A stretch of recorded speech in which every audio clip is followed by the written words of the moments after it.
everybody doing this morning? Welcome to University of Montana to the 15th annual Research Education on Air and Cardiovascular Health, or REACH program, Symposium. And it's hard to believe this is number 15 for us, but we thank you very much for making the effort to come today. So it's going to be fast and furious once we start. We have a whole bunch of presentations, actually only 15, but a whole bunch of posters. So I think there's 47 posters that are next door. I'm going to turn it over to Mr. Devin Hunt in just a second, but just a couple of things before we get started. Just to let you know who is here today. So I think we have 6 schools in attendance, and I'm going to call out the schools, and I want you to make some noise just so everybody else knows where you are. So first up is ANACONDA. Oh, come on, you got to do better than that. Okay. So first up is ANACONDA. Alright, that's right. So Big Sky High School is here. Capitol High School from Helena is here. Alright, let's set the bar pretty high. So SKC, St. Kootenai College, STEM Academy. Alright.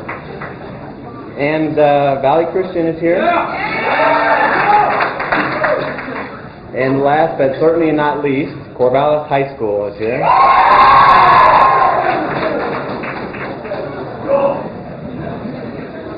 Alright, very cool.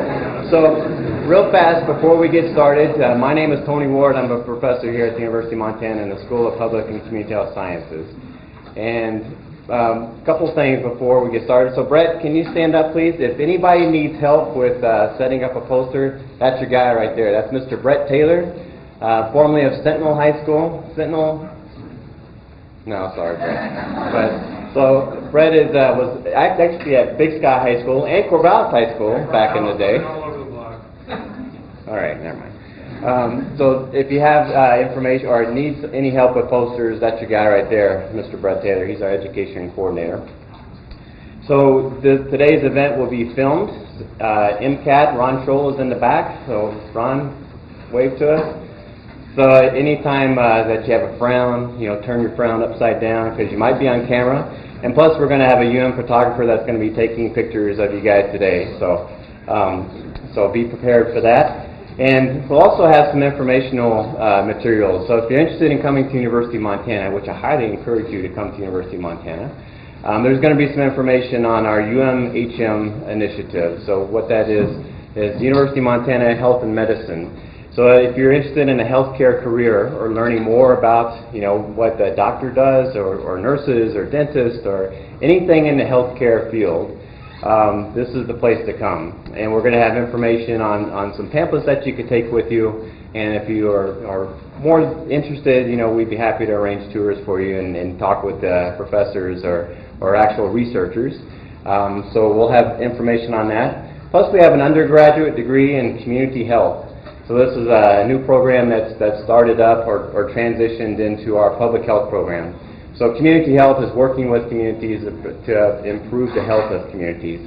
And we have a whole bunch of curriculum focused on that. So if you're interested in working with the communities, kind of like what you guys have been doing already, collecting air data, and then the final step is presenting that data to influence positive change. So community health is one thing that you could look into, and a program that we offer here at the University of Montana. All right, so that's kind of enough about me.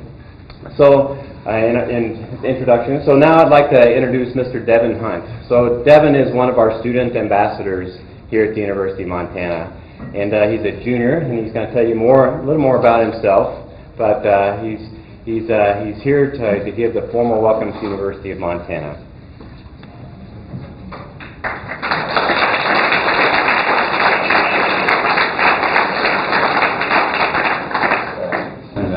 I've not used one of these mics before, is it? Can people hear me? Yeah. No? Yes? No? Let's move it up a little bit. How's that? A little bit better? Awesome. Well, I just want to start off by saying how excited I am to see all of you here today. This is such an incredible opportunity, and I feel very honored and privileged to be able to speak with you this morning. I'd just like to echo Tony's sentiments and say, welcome to the University of Montana. My name is Devin Hunt. I'm an undergraduate student here at UM, where I study biology with a minor in biochemistry and a pre-medical focus. Well, I spend a great deal of time in the classroom, but when I'm not, I spend a lot of time in the lab. I'm an undergraduate researcher here on campus. I've been incredibly fortunate to come to work in 2 biomedical research labs here on campus. And so for the last 2 years, I've had the opportunity to pursue independent research projects under the guidance of amazing faculty mentors. And it's been an incredible part of my educational journey. And above all else, I really have a passion for education, and in particular, the education I'm receiving here at the University of Montana.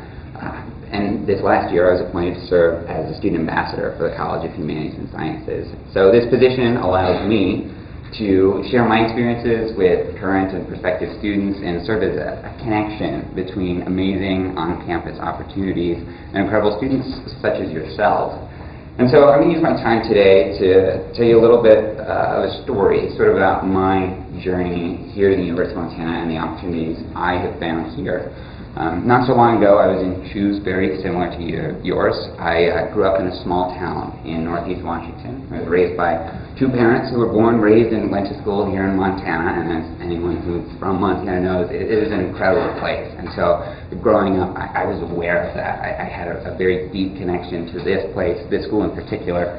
I honestly wouldn't be all that surprised if some of my earliest words were "Go Grizz." And growing up in a small town, it definitely had its advantages. But when it came to education, they were kind of few and far between. My science exposure in high school was really limited to swabbing door handles in freshman biology, and squeaking it on a plate, and growing it up in the incubator, and thinking, "Wow, this is science." I mean, it is science. It wasn't much, but it was enough to pique my interest in the life sciences. I became intensely curious about living systems. I wanted to understand them completely, really dig deep and delve into their secrets and use that understanding to benefit my community. I just wasn't super sure how to do it at the time, but I mean, that's part of high school, right? As I mentioned, I grew up in Washington, and so when it came to trying to decide where I was going to go to school, I'd always imagined that I'd end up going to the University of Washington in Seattle. Sort of what all my high school's top students did. It was just sort of what was expected. I forgot to take one very important factor into consideration, and that's my mother. My mother graduated from the University of Montana in the 90s with a degree in social work. And if there is a bigger Grizz fan out there, I don't think it's possible, truly. And so when she said, "Hey, I want you to go. I want you to check it out. I don't want you to rule it out completely," as any good son would do, I was like, "Okay, we'll go." I packed in the car and made a familiar drive down I-90, convinced I would see the same school that I had come to know on early autumn mornings during football season. But I didn't. I had a different experience. I saw the school through a different lens. I met with students, faculty, and advisors. I fell in love with departments and programs, and I saw the school in a completely new light. And from there, the decision was really, really easy. Since coming to UM, I've had opportunities to learn and grow, and I mean, these are opportunities I never would have imagined when I was in high school. My passion for living systems has flourished, and I saw every opportunity to continue to learn more about the beauty and the complexity of life.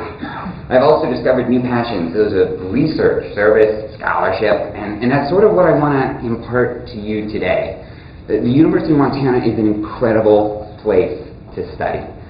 With a rich foundation of education in the liberal arts and classes taught by some of the brightest minds of our time, the academic experience here at the University of Montana is truly unparalleled.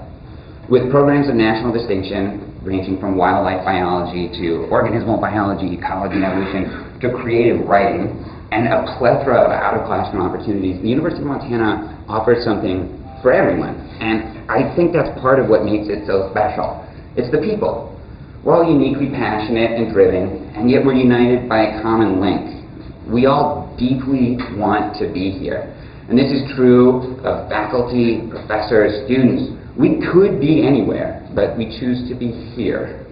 Here, where students are encouraged to learn and grow inside out and outside of the classroom, to take part in shaping the school and the community. Here, where faculty members not only recognize the importance of student involvement in world-class research, but encourage it, because many of them got their start in research and in science as undergraduates themselves. And that kind of brings us back to today. I consider the research being done here at the University of Montana to be the best-kept secret in the West. Here, world-class researchers are truly changing the world with their discoveries. Researchers are digging into the mechanisms behind cancer development to discover new treatment methods, working towards the creation of a universal flu vaccine, turning their eyes upward to study the origins of life in the universe, and looking back down at the cellular level to study the interactions between pathogenic bacteria and the viruses that infect them. And that's barely scratching the surface. This is, only the things I'm familiar with, and there's so much more that's going on. And that's the incredible part, that as students, you have an opportunity to take part in this process. And you've already started. By participating in the REACH program, each and every one of you has started down this path to scientific discovery. By working under the guidance of a mentor, developing questions and experiments and asking deeper questions about the nature of science and the world around you, you've opened new doors that not many are able to open in high school. It's an incredible opportunity, and I celebrate your efforts. You've gotten a glimpse into the real world of scientific research, and I hope it has sparked your passion for inquiry. Fan that spark and allow it to grow. See where it takes you. Today you'll have the opportunity to present your work from the last year, and those in attendance will be listening intently. Take today as an opportunity to ask deep questions, open your mind to new possibilities and methods of thinking, and to consider what you may want to do once this particular chapter of your life has come to a close. Through this experience, you'll form connections with potential mentors, and should you choose to continue your education in the sciences, will have formed connections with potential mentors, and it will have opened doors to new and exciting opportunities here on campus. I'll be around on campus for the remainder of today. If you see me, please don't hesitate to say hi, ask some questions. My favorite part about my job as an ambassador and as a student is connecting with other students to have meaningful conversations about shared interests. But don't just ask me, ask everyone. Ask us about why we have chosen to make this community and this place our home. We're all willing to share. Make the most of today, and as always, go Braves.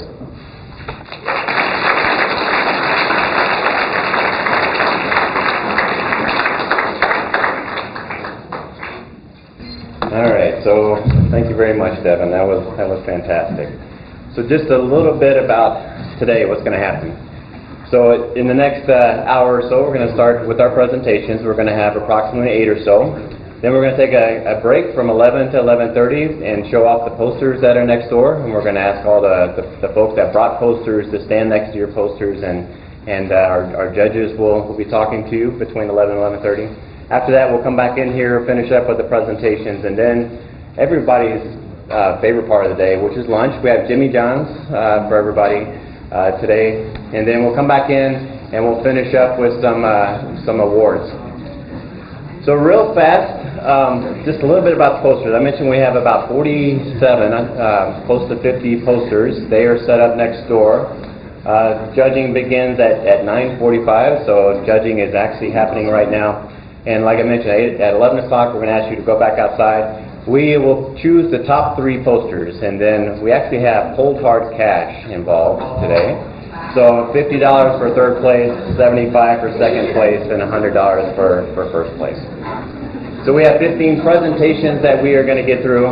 So 5 minutes for presentations, and then after 5 minutes, the lights will come up, and that means wrap it up. Then we'll have a minute or two for questions and answers, and then we'll go from there to the next presentation.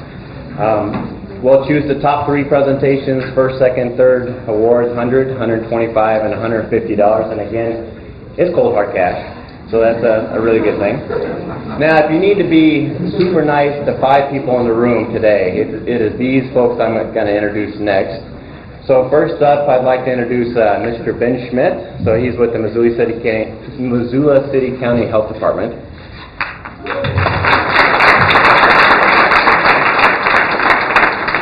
So these are the folks that are judging your presentations.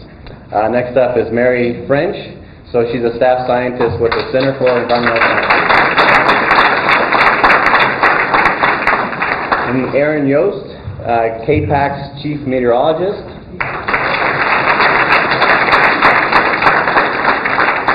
And Dr. Marcy Mack-Ballman. So Marcy is with the American Lung Association. And then Dr. Holly Thompson, Professor in Chemistry Department here at the University of Montana.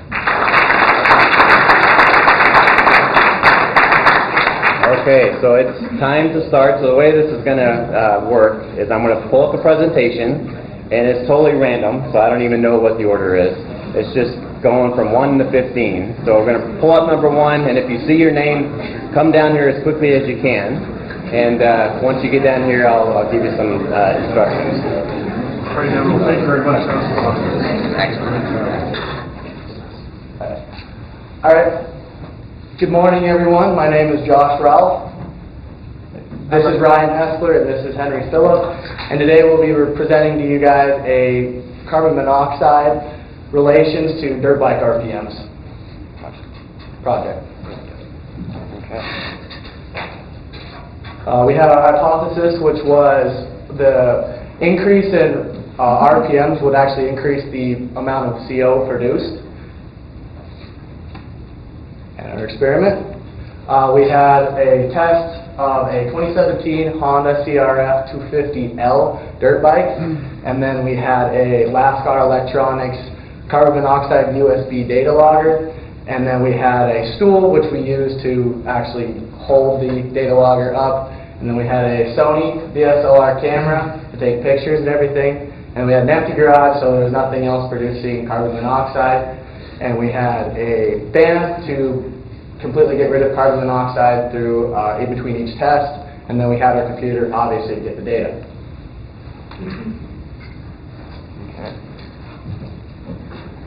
So our experiment, as you can see, there's the exhaust pipe on the left there, and then there's the ruler. We placed the data logger 15 inches behind the pipe. We thought that was a good area, so the data logger could get accurate readings, but it was far enough away that the air from the exhaust would not blow the logger off of the ladder. And then in the bottom right-hand corner, this is the electronic display on the dirt bike that we use to gauge the RPMs. So our methods. So we first took a reading of the CO just in the air of the garage to see if there was any. There was not. And then we started our test. We started at idle when the engine was cold, which was at 2,000 RPMs. And then we increased at 1,000 RPMs each time, up to 7,000 RPMs. We recorded for 2 minutes each time, and then we let the garage air out for 10 minutes. We aired it out by opening the garage door, and then there was a back door. And then we set a fan by the back door to create a circulation of air. While the garage was airing out, we would go in and look at our results. We were able to set a time, so we had the data logger starting at the 10 minutes after. So we would start the data logger and then start the bike, so then we would get a reading of 0, and then we could see the spike in CO. Very good.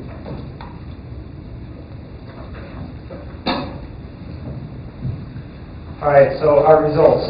First, I'll address those first 2 lines, that yellow one and the red one that don't start at 0.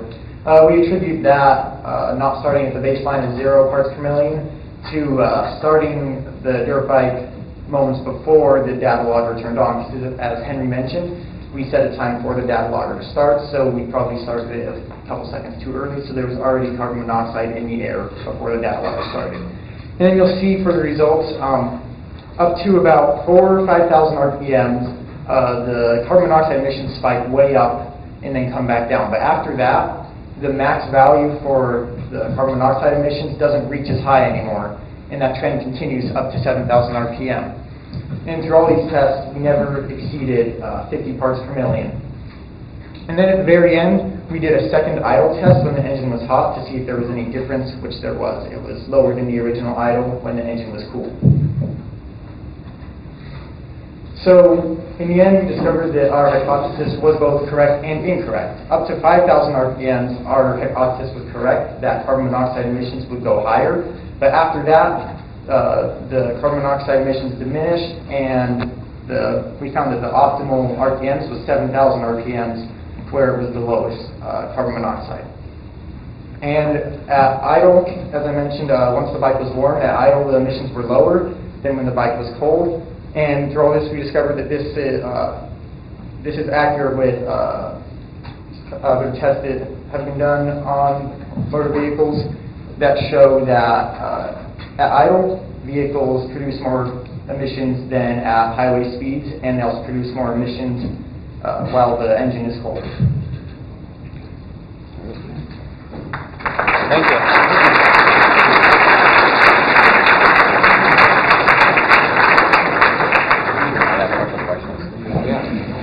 Any questions? Any questions? If you did this again, what would you do differently? I would say we would use multiple bikes to see if there's a comparative in just models, and then just finding bikes that might have larger RPMs, so we could go above 7,000, and maybe test it for longer so we could see if there's a gradual increase or decrease over time. Any others? So do you guys know why the RPMs of 4,000 may have created more carbon monoxide than 4,000? Can you repeat that? So when you guys had reached 4,000 RPMs, that was the peak of carbon monoxide. Did you guys ever come up with an explanation as to why that was at a peak at 4,000 rather than at 7,000? The only thing that I could think of was probably the catalytic converter kicking in like good enough that it would just kill out the carbon monoxide. How many times did you do the testing? Was this just one test of each? Yeah. Of each RPM?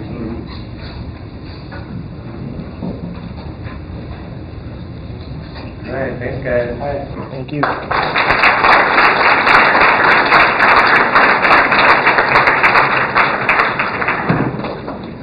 Good morning. My name is Emma Wanda, and this is Luke Taylor. This is Drake Lincoln. We're from Big Sky, and we wanted to investigate the effects that vaping has on air quality. Good. So for a research question, we asked, to what extent does vaping affect the particle levels of the air? And then for our hypothesis, we asked, if vape is introduced into an environment, then there will be a drastic increase in the harmful particles in the air because of the chemicals present in the vape itself.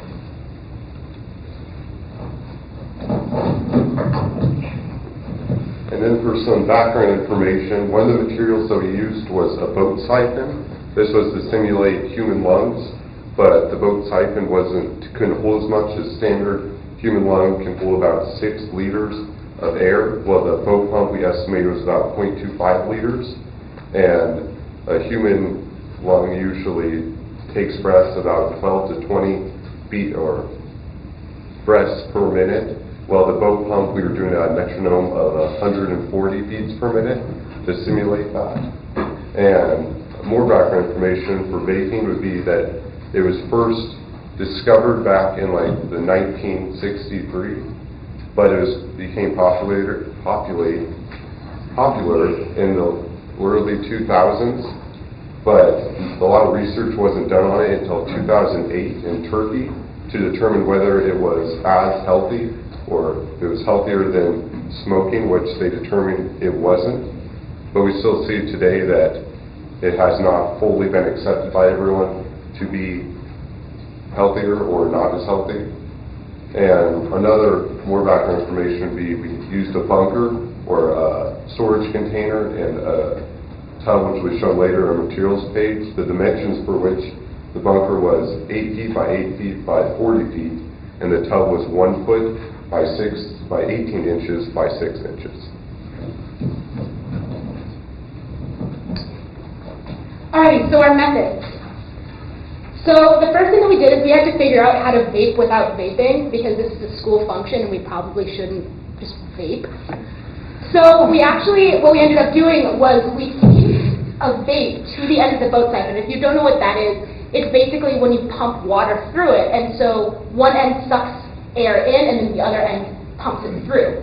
So you can see up there that we taped the vape to the blowing end of it, and we put both ends into the storage container underneath the door, and then we taped off the door to try to get it as airtight as possible.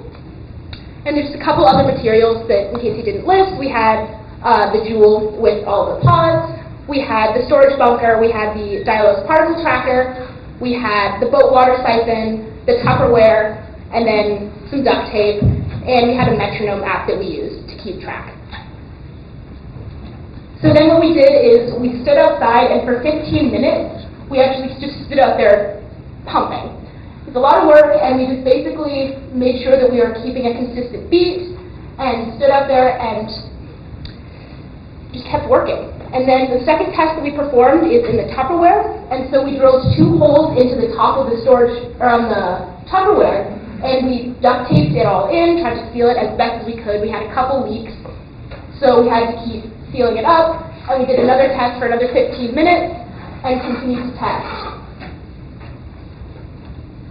All right, so our results. So if you take a look up here at 2:15, that's when we started the background data collection. We just wanted to let it sit in the storage bunker for about 15 minutes just to make sure that we had just a control. And then at 2:30, you can see that we started vaping in the bunker, and there's that pretty high spike right there. And then at 2:45, we stopped vaping in the bunker and we let it sit undisturbed for 10 minutes. And so right around there, you can see it really hits its peak.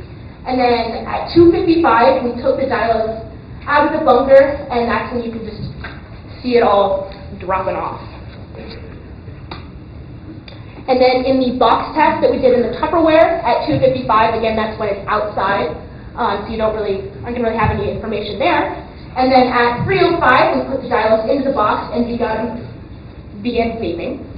And so you can see, again, there's just a huge spike up there, and at the average, when we put it into the box, the average parts per million, we got over 2,242,000 parts per million in that box.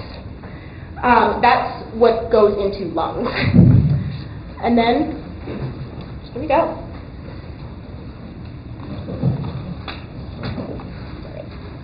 So then, in conclusion, we found that our test results went along with what I said before, the lab in Turkey came up with, that it is not healthier. As I said, there was a lot of parts per million in that box, and the air quality was greatly decreased by vaping. So we wanted to do this test to go along with that and really show more on a local scale, and even through our results, which may not be as sophisticated as some of the bigger labs, that vaping really does cause the air quality to lower. We wanted to just spread that message through this, and thank you.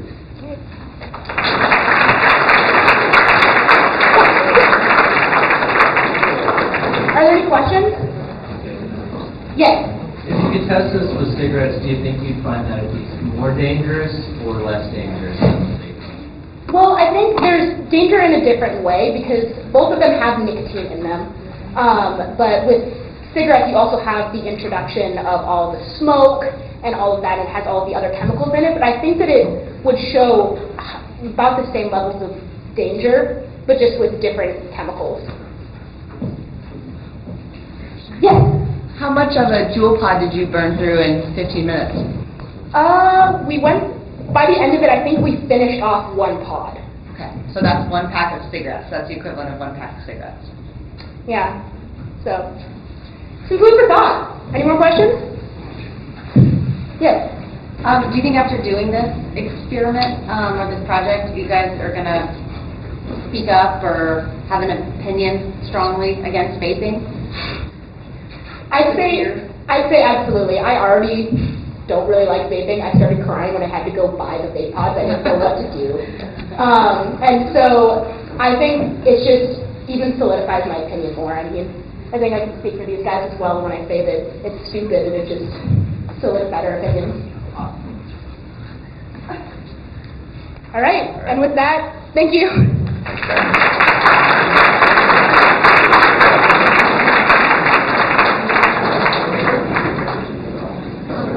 All right, how's it going? I'm Dante Benema. This is Murray and Jessup. We're from Corvallis High School, and our experiment was how car speeds affect the PM 2.5 on dirt roads.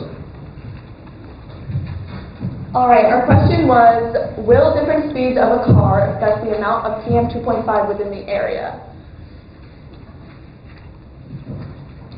So our hypothesis was if we drive on a dirt road with increasing speeds, then we'll see an increase in the PM 2.5 levels because the speed will throw more particulate matter in the air. So our procedure, we just turn the Dilos machine, the Dilos pump on, and we let it run for about a minute, not very long, and then we just placed it beside the road, then we recorded the humidity, and then we drove past the pump at intended speeds 2 times at each speed of 20, 25, 35, and 45. Then we recorded the speed and time for each trial. Okay, so then here's our graph. So you can see that we did 2 trials for each speed, 20, 25, 35, and 45. And then the red line is the amount of PM 2.5. And the blue line is the EPA 24-hour standard, which is at 35. And then on the x-axis is our time from 1821 to 1857. Yeah. All right, so our conclusion was, although the car driving at increasing speed is, although the car driving by increased the PM 2.5 in the air, the speed at which the car drove by did not have a significant amount, like, to determine, like, just a correlation between the speed and the dust that it picked up.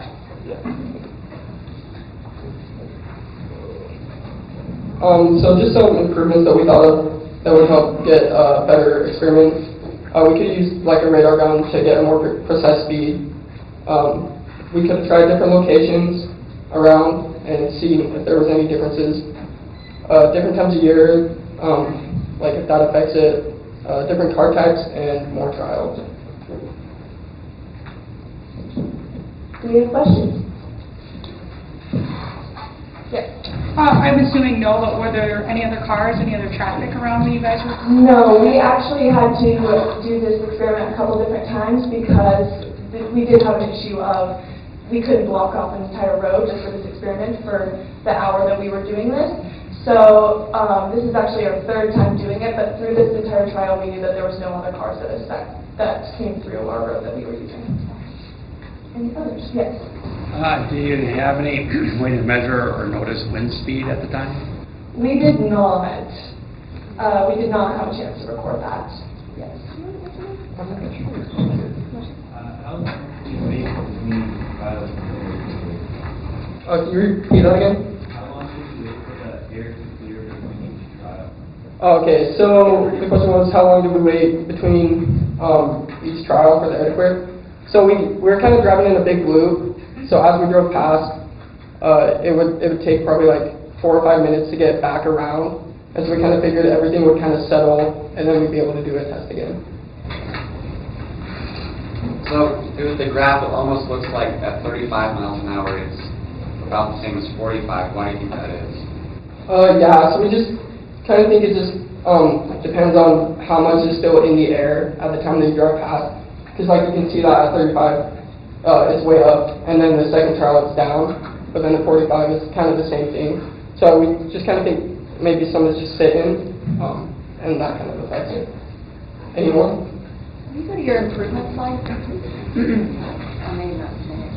Okay, the different car types. I was just wondering, like the car that you used, how old it was, or what type of engine, maybe with a newer vehicle? Yes, sorry, we were supposed to say that. It's a 2002 Toyota Camry. So we were wondering if maybe newer models or different, even like different tire types might affect the amount of dust and PM2.5 that gets kicked up when we drive by. Any more?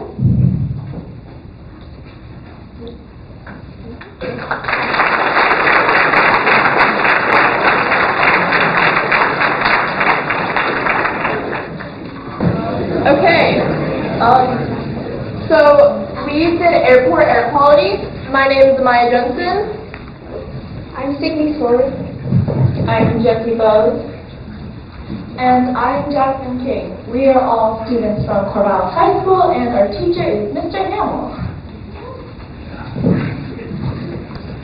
Motorized airplanes have been around since 1903. They've been in wars and battles, causing the creation of the Air Force in 1947. They're also used for recreation with companies such as Delta and Alaska Airlines.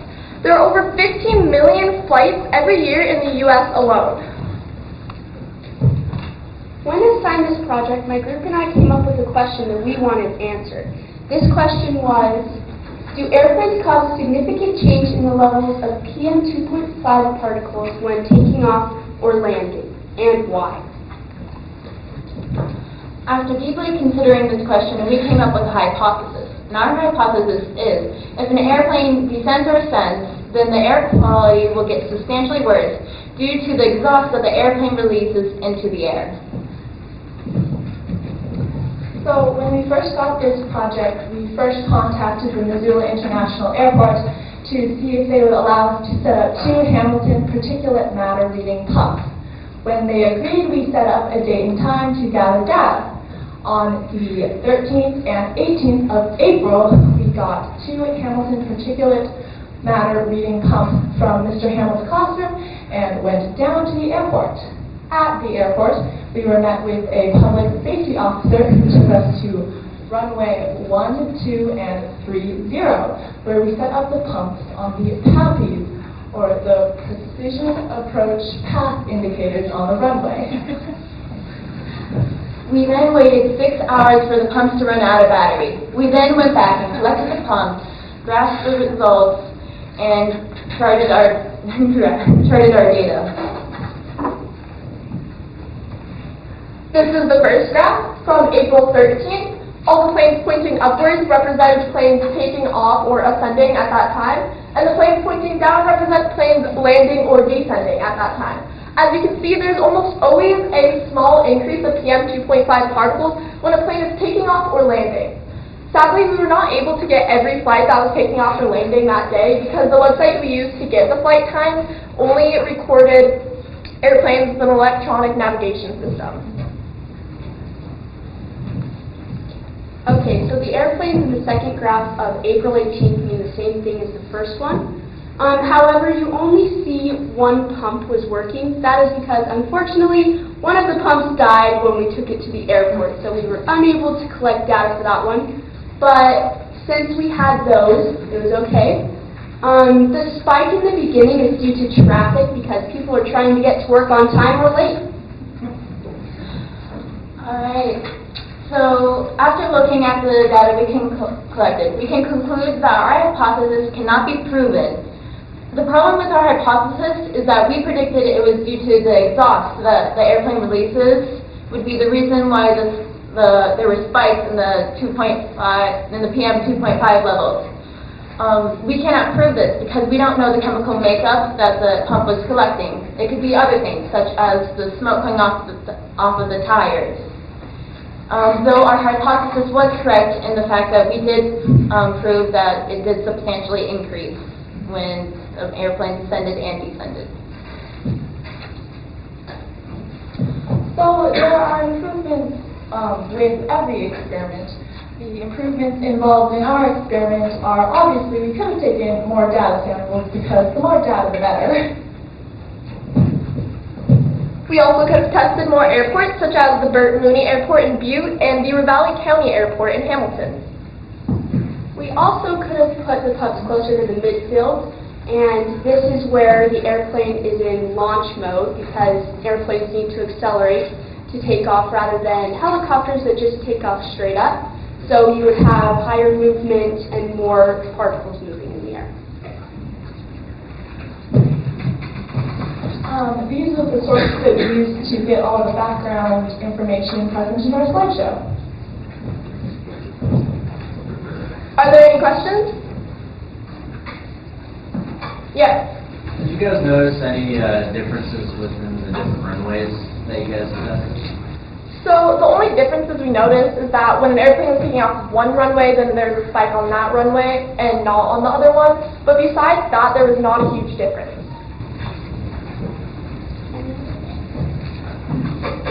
Yes.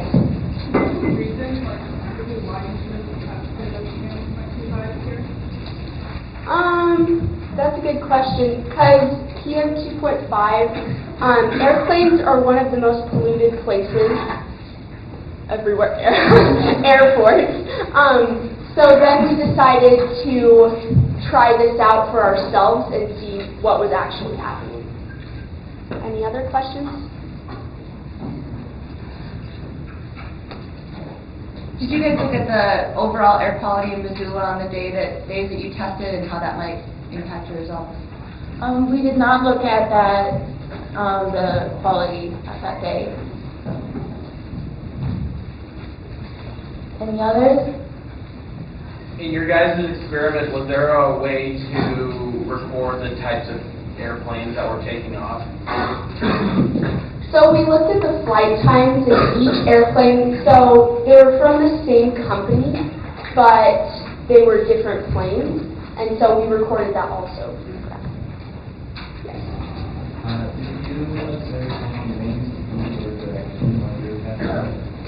Could you repeat that, please? Did you observe any wind speed or direction while you were testing? So we checked the wind speed for that day, and thankfully there was not any to mess with our graph. But we did get the humidity, which was 36%, and the temperature, which was 63 degrees Fahrenheit. Any others? Thank you.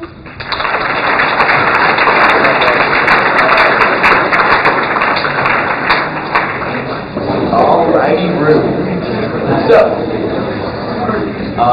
I'm Augie Tupper. I'm Derek Kirkwood. I'm Haley Mosner, and I'm Preston Smith. And we're from Capitol High.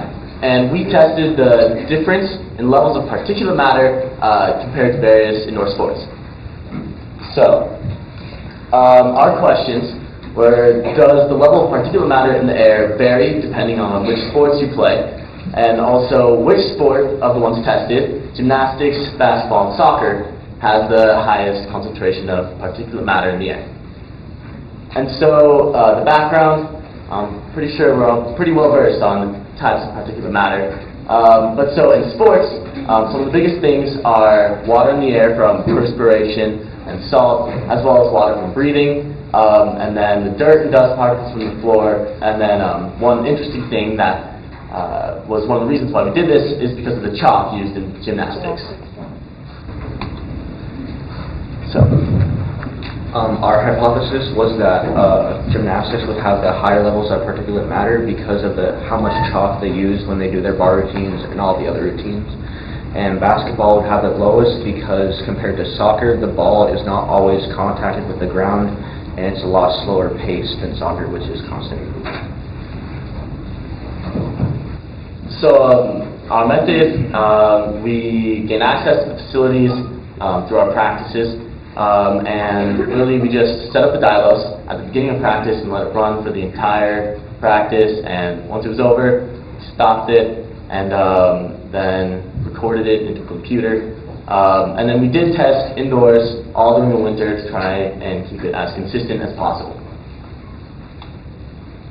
And so as you can see, so soccer that I tested was in the Helena High Gym on the top right. Basketball, Capitol High Gym, top left, and gymnastics was in the Helena Athletic Club, the bottom right. Nice little. So, on our graph, the purple line on the bottom, that's the control. As you can see, is fairly steady, flat, and low. And then soccer, the red line, it was relatively even. However, there is a dip and a spike there, which is where, so we tested two practices, and that was the one on the left is the first practice, and one on the right, second practice, just because the soccer practices are shorter than the other ones. The green line shows my basketball practice, and you can see it's fairly steady, but you can see it does spike there, and we weren't able to conclude what that is, but possible reasons is we were conditioning during that point, and throughout the other practices it was mostly just running set plays and all that, and that could be from conditioning, running, or dribbling more than just shooting, which the ball is not contact with the ground. And the blue line shows our gymnastics practice. As you can see, the level of particulate matter in the air throughout the whole practice is consistently higher than any of the other sports. We suspect that that is from the amount of chalk that we use, because I can certainly tell you by the end of a gymnastics practice we are covered in chalk.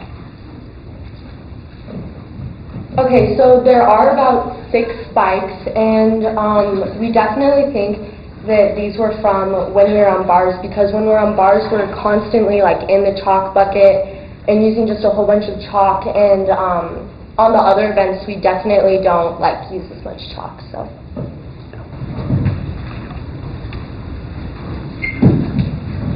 these are our results, and as you can see, starting with gymnastics, because you can see it's a considerable amount higher, is the maximum is 54.1 micrograms per meter cubed, and compared to basketball, which is 21.6, and the maximum for soccer, which is 12.1.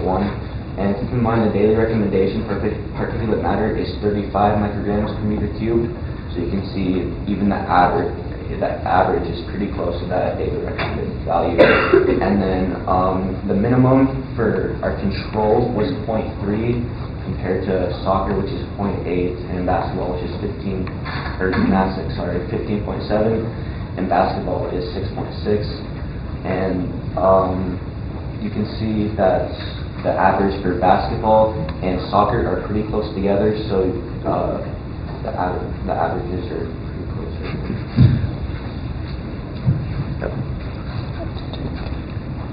oh, sorry. Next slide. Okay, so in conclusion, so the first part of our hypothesis was supported by the data that gymnastics would have the highest level of particulate matter in the air, whereas the second part was not supported because soccer actually had the lowest particulate matter count. But with gymnastics, and every sport was higher than the control as expected. Okay, so the average for gymnastics was very close, but still under the daily average. But however, as gymnasts, we do spend roughly like 24 hours in the gym per week. And yeah, so we're in there a lot, and it can become hazardous because the yearly recommendation for exposure to particulate matter is 12 micrograms per meter cubed. So. And the other thing with that is that it would be really interesting to see, to test and look at the tests with people in mind, such as coaches or judges or parents at meets, because the coaches spend much longer time at the gym than all the players. And so looking at the yearly average, or yearly recommended amount of particulate matter exposure versus how much they are exposed to daily is hazardous. So there were some possible sources of error. A lot of them were sadly out of our control because of the amount of people that were using the diloses, and also having coaches that were not going to reschedule practice for us. So those are like the dates, the times, and the different dilose machines, as well as the practice durations, and just individual variations, like whether someone showers or not, or sweats profusely. But other sources of error were locations in gyms, whether the dilose machine was close to a vent, or the door, or how far away it was from practice. And then we also decided to use the classroom as our control. So then what we recommend to do is obviously more trials, different sites to get a better average, same-day testing, control the individual variations, and multiple groups per sport between younger, older, boys and girls, and multiple dialysis for a more precise measurement, as well as get control from the gyms without any sports going on. All right. Any questions? Yeah. Why did you guys decide to use a classroom for your control? So we decided to use a classroom because we thought we would use a control where that was an area that we spent a lot of time in, that was pretty your average kind of place that you would be with particulate matter levels. However, if we were to do it again, we would definitely like to get controls from the gyms. Yeah. Do you know where there's a spike in your control? I do not. Really, it's just, not that good of an idea to spike in the control. Maybe the windows were open, someone was close to the dialysis machine, I don't know, having fun with it, spraying some sunscreen indoors, like you do.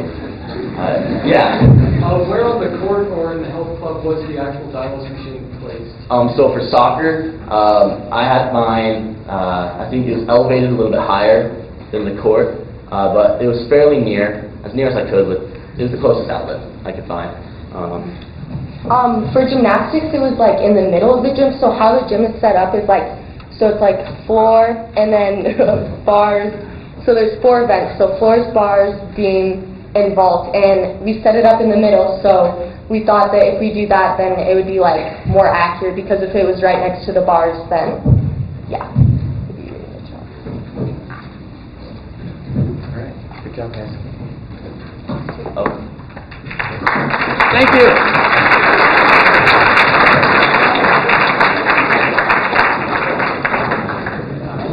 Alright, good morning everyone. My name is JC Jetty and I come from the ANACONDA High School with Miss Matter, and I decided to test the level of carbon monoxide in our fire department. So my question was, when we do our weekly checks, we always test our engine, all of our tools, we check our medicags, and we always do it in our apparatus bay. So I wanted to know how high the CO levels get when we're testing all of these things in our apparatus bay. So the equipment that I was testing was our apparatus, which is our first run engine, so it's the one that first goes out automatically, and our generator, which sits on top of it, and these two have to work together. Our apparatus has to be on in order to turn our generator on. And then we also have our chainsaw, our circular saw, and our PPV fan. And these each run individually, but we always start them up like right around the same time. So I thought that if I start the power tools and then the apparatus and the generator, there will be less CO than if I were to start the apparatus and the generator and then the power tools. So I ran 2 tests with a different order and kept track of all of my CO levels using the EasyLog CO monitor. So for the first test, I started up the PPV fan, the chainsaw, and the circular saw, all around the same time. Our PPV fan was started and then it ran for 2 minutes, because we run it until it's out of gas. We just shut the gas valve off, and it's like exactly 2 minutes. And the chainsaw and the circular saw were each run for 30 seconds, so they were on at the same time that we had our PPV fan running out of gas. And then I started up the apparatus, waited 30 seconds, and started the generator and left it on for a full minute so that we could check all of our lights that run, our lights and our pumps that run off our generator. So the apparatus had a total time of 2 minutes and the generator had 1 minute. And then the second test, I just switched the order. So I started our apparatus and our generator, and then I started the PPV fan, the chainsaw, and the circular saw, and they were all run for the same times. So here's my graph. The green one is our first test, and that was where we started all of the power tools and then the apparatus and the generator. And the blue line was my second test where it was the apparatus and the generator and then the power tools. So you can see in both of them that there's a big spike when the apparatus was turned on, because it's going to produce the most CO as to power tools. And then I decided in my conclusion that even though neither of my tests hit a dangerous level, we still want to perform our engine checks in a way that we produce the least amount of carbon monoxide, because we do these every week. And we do 5 of them a day on that day of the week, because we have 5 different engines that we send out. So even though it's not hitting a dangerous level with one, we're still exposed to CO. So we just wanted to find a way that we could produce the least amount of carbon monoxide. Questions? Go ahead. Why does order count? I just think that the order was, when we started the apparatus and the generator, it created more carbon monoxide than the power tools, so there was still carbon monoxide left in the air when we started on the second time. So I just wanted to see which one would produce the least amount of carbon monoxide in the air at one point to keep us safe. Go ahead. I was going to ask how much time was in between each test? So we actually waited 20 minutes in between our tests, and then I started up the CO monitor and made sure that our garage, like we opened all the doors, and we have an exhaust system, but we had it completely shut off for the whole thing. But I started up our easy water and just ran it for 30 seconds to make sure that our CO was sitting at 0 when we went to start the second one. So do you think these results will impact the equipment testing or the order of equipment testing? I know that, like, personally, our fire department is now always going to follow where we start our power tools and then our apparatus and generator, because I work really closely with them every week through a school program. And, like, one of the things was if I did this research, we were going to implement it some way. So I know our fire department has decided that we now have a certain way to do it every week. Go ahead.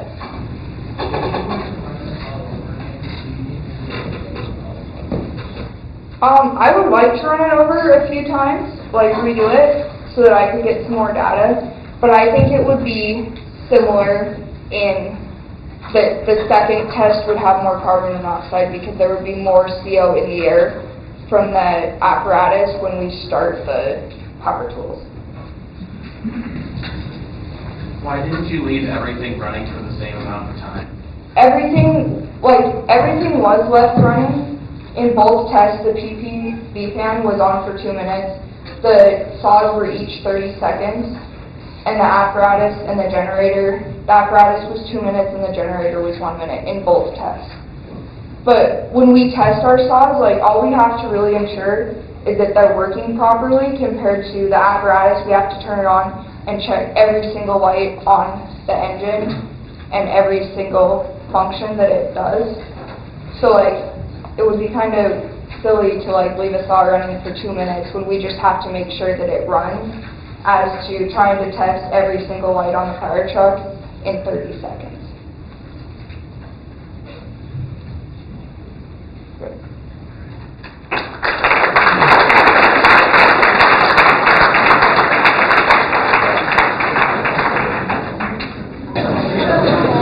morning. So, my name is Haley Carpenter.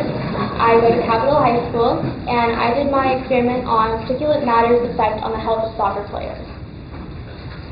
My questions were, how does the amount of particulate matter in the air at Steeples Soccer Field affect the health of young soccer players, along with would fixing the parking lot for the field improve the health of the players? The background information was that your lungs increase their work during exercise. This is essential to increase the amount of oxygen, gas, and carbon dioxide during exercise. At rest, your lungs move about 6 liters of air per minute. And during maximal exercise, your lungs can move up to 192 liters of air each minute. During soccer, your body undergoes anaerobic respiration, where oxygen and glucose are converted into energy and other waste products. The muscles in your body need more oxygen to work.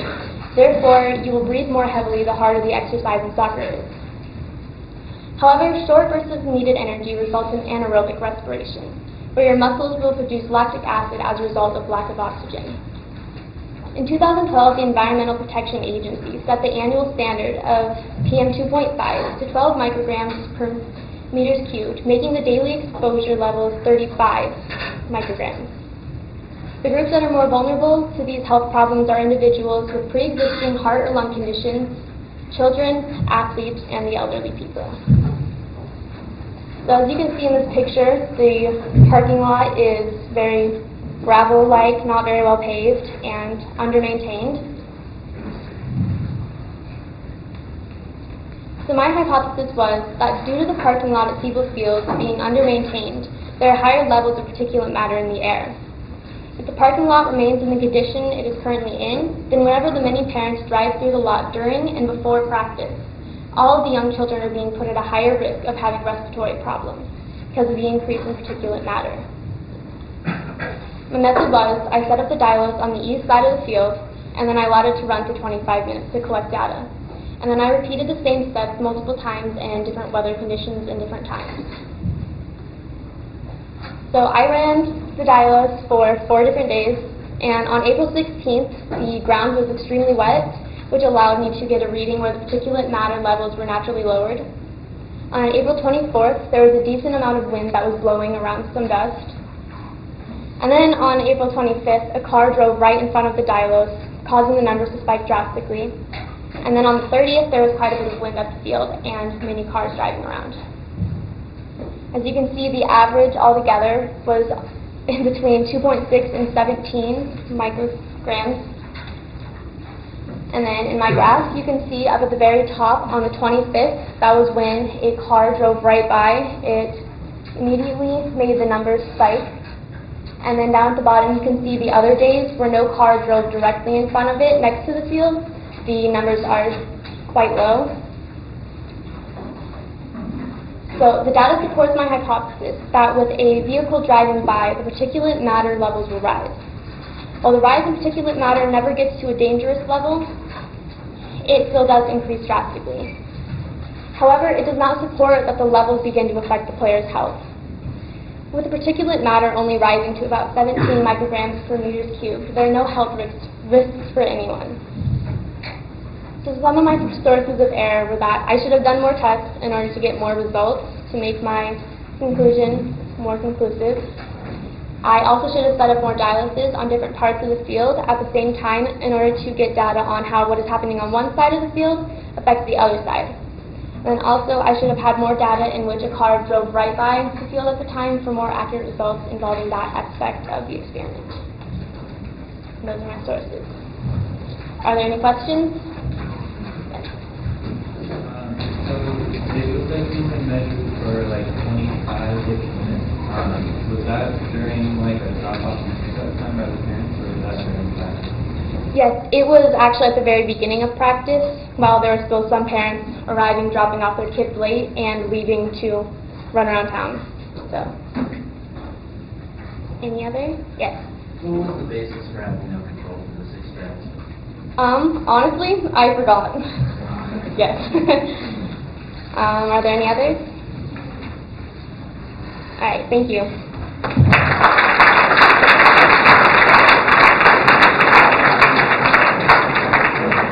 Okay, so we're now going to take a 30-minute break for our poster session. So those that are giving posters, please go stand by your posters, and you're going to be interviewed by some poster judges. And we're going to be back in here at 11:30. Okay, good morning. We did our project on starting a fire in the wood stove. This is Lily Berry. I'm Gabby Kay, and we're from Corvallis High School. So our question is, what is the difference between starting a fire with newspaper and matches and starting a fire with torch and kindling? So the reason for this question is Burning a wood stove is very common in Montana. This method can produce high levels of pollution and particles and will release smoke. And it will get infiltrated into your lungs, enters the bloodstream, and can cause damage to the body. Our hypothesis. If we start a fire with newspaper and matches rather than a torch and kindling, then the air will have a greater pollution of PM 2.5 because of the particles released from the newspaper. So for test 1, we use the Dylos air pump, newspaper, matches, kindling, and wood, and obviously a wood stove. And for test 2, we also use the Dylos air pump, torch, and kindling. Our procedure. We set the pump up about 3 to 4 feet away from the wood stove. We ran it for about 5 minutes before starting the fire to show the impact, and then we started the fire. First, we started with newspaper and matches, and second, with torch and kindling. We let the fire be recorded for about 2 hours, and we recorded the humidity, and then we transferred the data into graphs and to see which method was best. To start out, we use the torch. So the data shown here represents the correlation of PM 2.5 over a given time in minutes when using a torch and kindling. This set has constant range over under 25 micrograms per cubic meter, which is well below the 35 level that the EPA sets.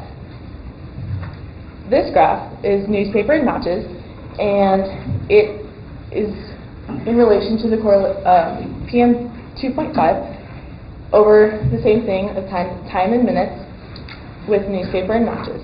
So this set is obviously way higher than PM 2.5 of the 35 limit. Okay, we also have a graph with both tests combined. So the black line represents the test with newspaper and matches, and the green represents the fire started with the torch. The red line represents the 35 line set by the EPA during a 24-hour period. The black line is clear above that, which is like crazy, and the green line is well below it. If you also notice, there's kind of a decrease in our graph as they burn, and we believe it's due to the fact that the fire is burning some of the particles in the air. So our solution is that starting a fire with newspaper and matches is obviously harmful to the quality of the air. Therefore, a torch and kindling will provide a healthier output when using a wood stove, obviously probably in the winter. And our conclusion is that starting a fire with torch and kindling will provide significantly cleaner, with an average of 22,041 micrograms per cubic meter of PM 2.5 than starting with newspaper and matches. Okay, so some of our improvements that we could have made for this test, we could have tested both methods in the different wood stoves.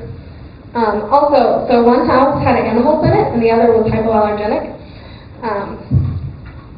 due to our personalities. And so we could have tested that, which would have obviously had a great impact on it, and then always more samples. These are sources that we use. Do we have any questions? Yeah. Did I hear you correctly? Did the 2 separate tests in different wood stoves? Yes. So one test was done at her house and one was at mine. Then I had one other question on one of your earlier graphs. You said your average was 1 to 2,000 micrograms per cubic meter. How did you arrive at that? Because I saw the values there were more like 180. Oh yeah, that was you. How long did that one? Gosh.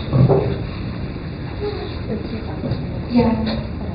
I would not be able to see you at that level. That's why I just wonder how Yeah. it came from.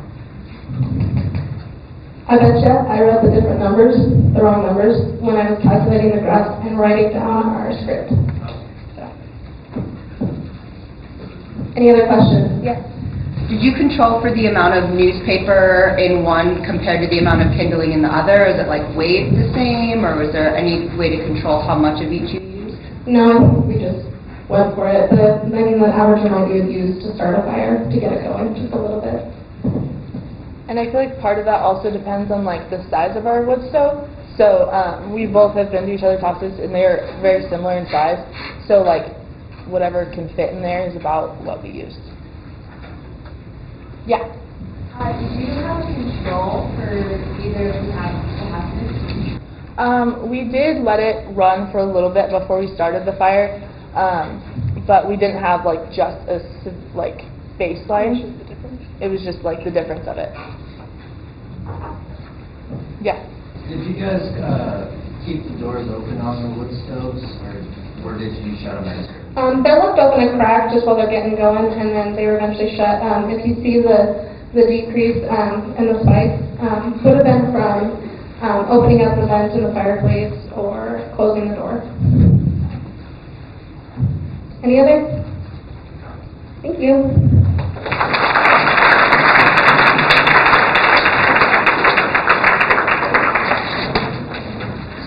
All right, so our question was, does human traffic or activity affect particulate levels in Big Sky High School? Names. And Honor Fred is Brendan Donahue from Grayson Hall, and Cole Lufkin could not make it today.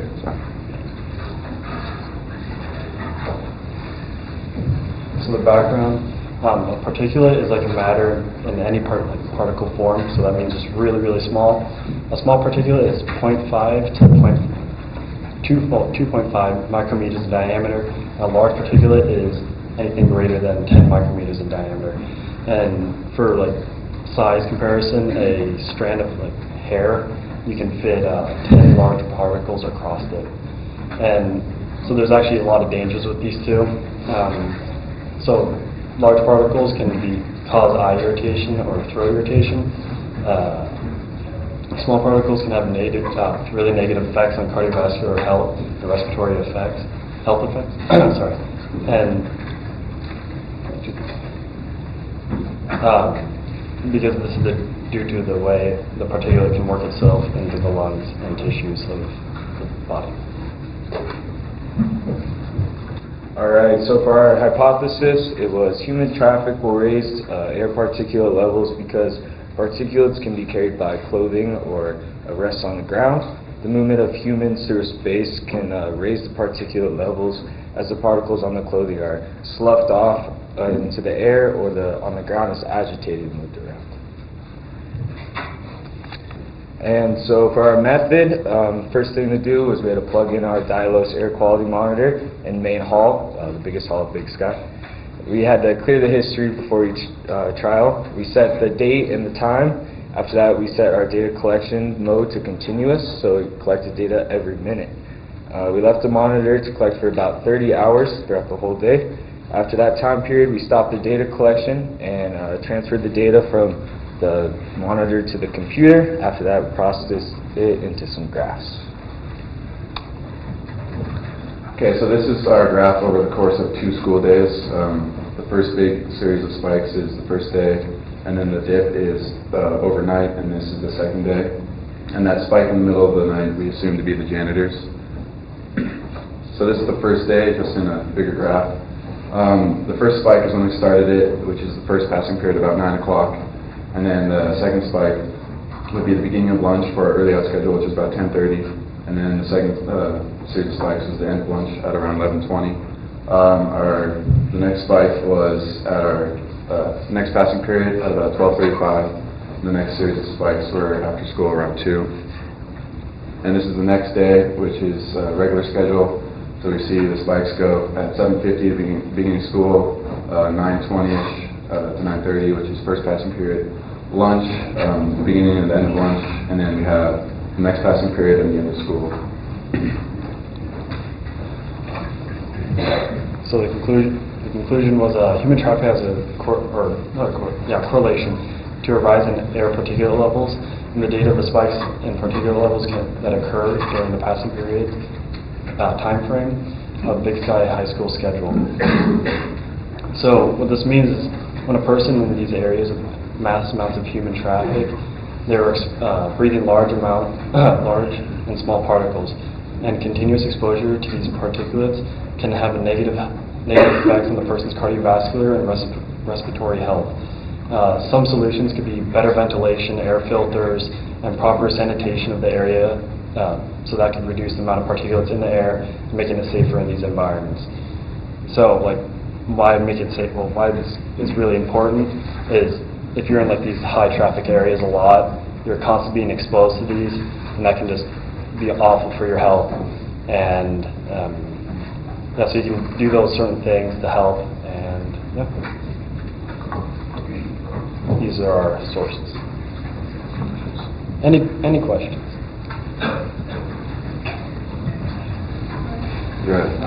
As you're after doing this, have you presented it to the school faculty at all to possibly make changes for it?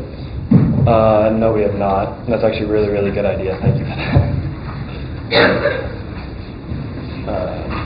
No, I know the lower particle level is the second thing and there was the first. Oops. I don't know. Not really. First thing. Oh, sorry. It's the split. There's not really a reason. We weren't looking at the amount of particles. We were looking at the spikes. That was what we were really focusing on to show that these the movement of people through these areas actually increases the amount of particulate levels in the air. How many people move into the hall during the periods? So probably like a few hundred, and then there's also a group of kids, probably, I don't know, like 50, that kind of stand right around where we put the Dylos sensor, just so we could see, like, having people right there could increase the amount, and if it does. Are there any ventilation systems in your school?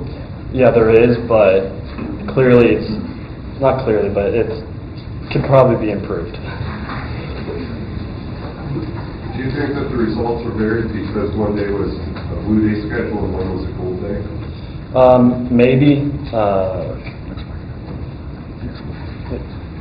Okay, so we have a block schedule, by the way, if anybody doesn't know that. So we have our, yeah, he isn't that crazy. So we have a blue day, which is our first 4 periods, and then our gold day, which is our last 4 periods. And so the blue day was actually the first day, and the gold day was the last day on the chart. And it just might have been the day certain things may have occurred, or there's no real reason why they would be different levels. Can you go to your next graph? Yeah. This one? Do you guys know what the, let's say, the unsafe amount of particles per cubic foot is in micrograms? Or I do not, actually. We could easily find that out, and if we were going to present it to like the school, we would definitely find that out and show that there is these massive negative effects. Anybody else? Okay.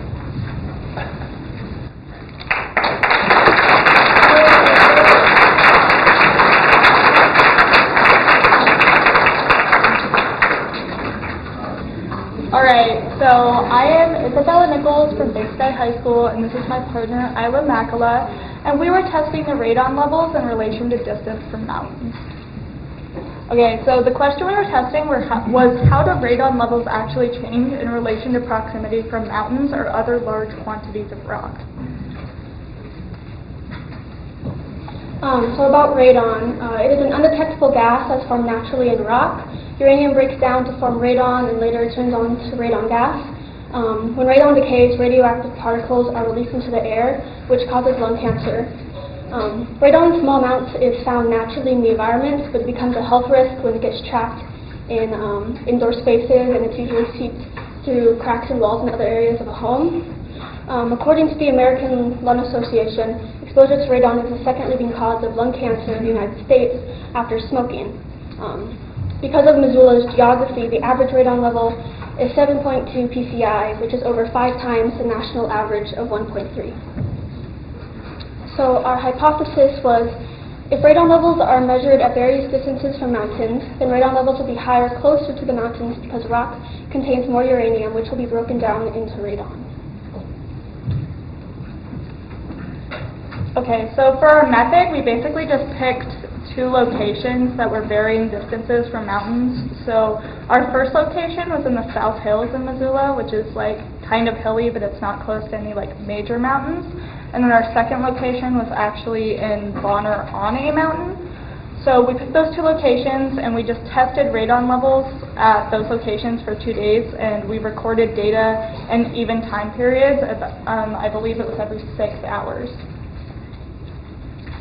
Okay, so for our results for our first location, we found that there was an average radon level of about 5.4 PCI, which is actually lower than Missoula's average, and it didn't really fluctuate much over time.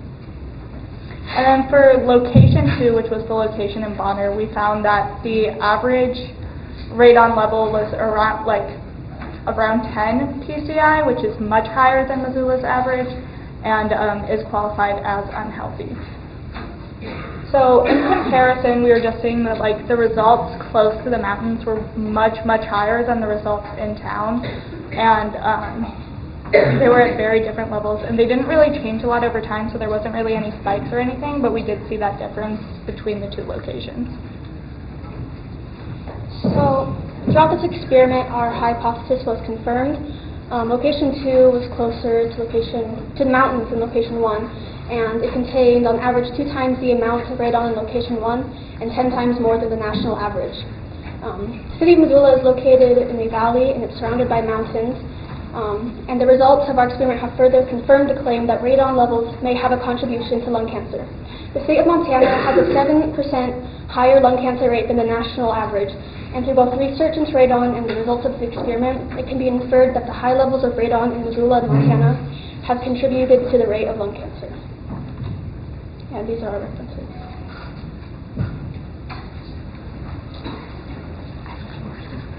How did you define a mountain, like in terms of proximity to a mountain? Because it seems like the South Hills are close to, you know, hills that are of elevation similar to what Bonner is close to.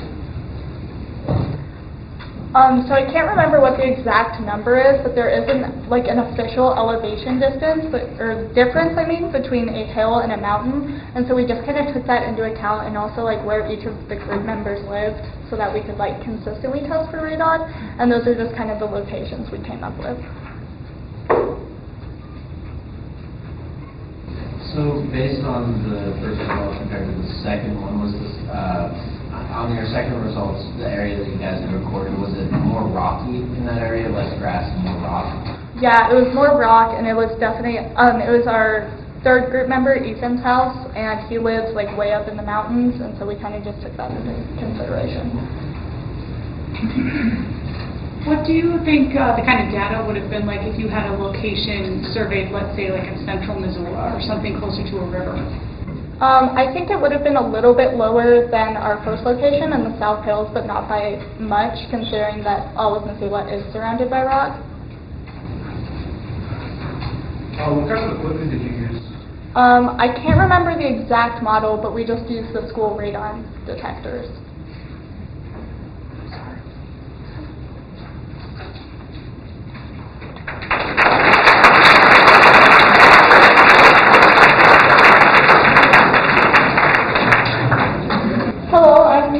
And I'm Lainey Miller. We are from Capitol High in Helena. We actually have another team member, but he wasn't able to make it today.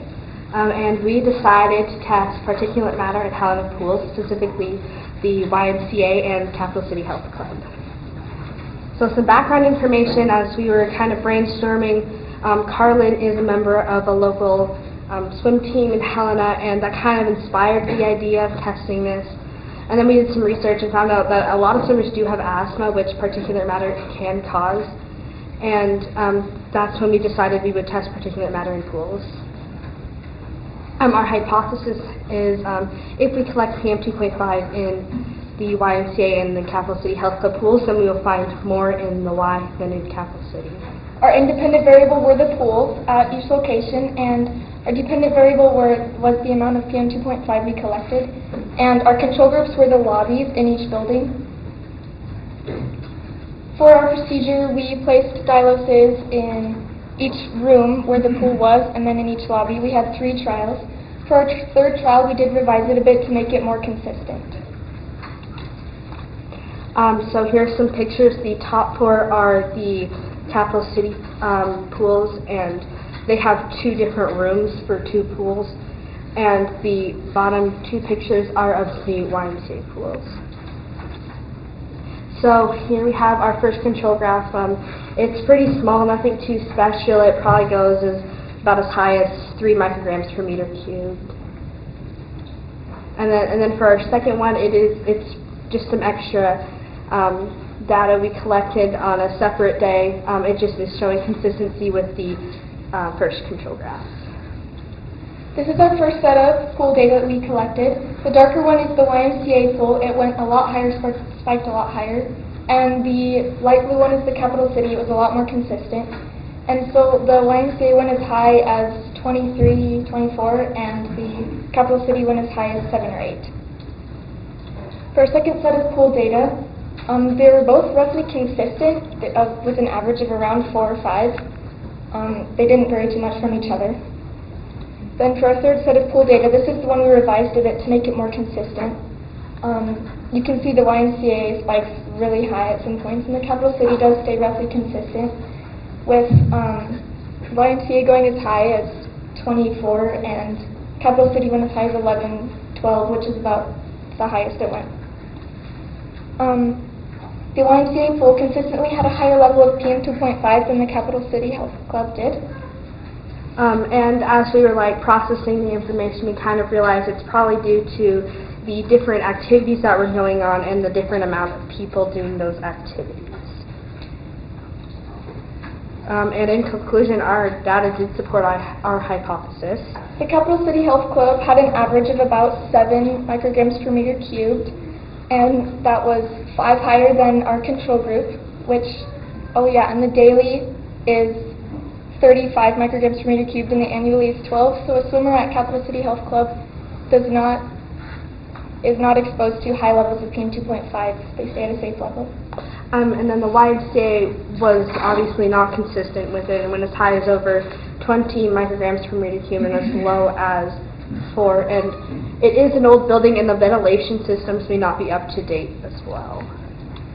A few of our limitations or flaws in our experiment: we tested the pools at different times and for different amounts of time. So that was due to our schedules conflicting with the pool schedules. That was really hard. We couldn't always do it at the same time. We only had 2 dialysis, and none of us have our driver's license, so we had to, get rides from parents at different times when they could. And these are a couple factors we couldn't control. And some more limitations is the dialysis machines were not the same distance away from the pool nor the same height, but in the third trial we did revise this and kind of kept them as best as we could the same distance.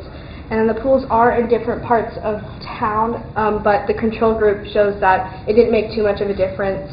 And then the Capital City Health Club, like I said, has 2 pools, and we did test both, so there could be different amounts of PM 2.5 in each one.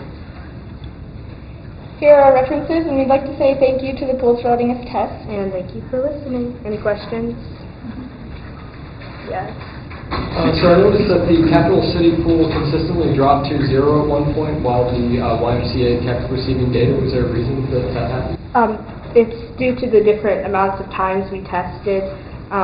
It just dropped to 0 because it wasn't running on that time. That was just when we stopped recording data. Yeah.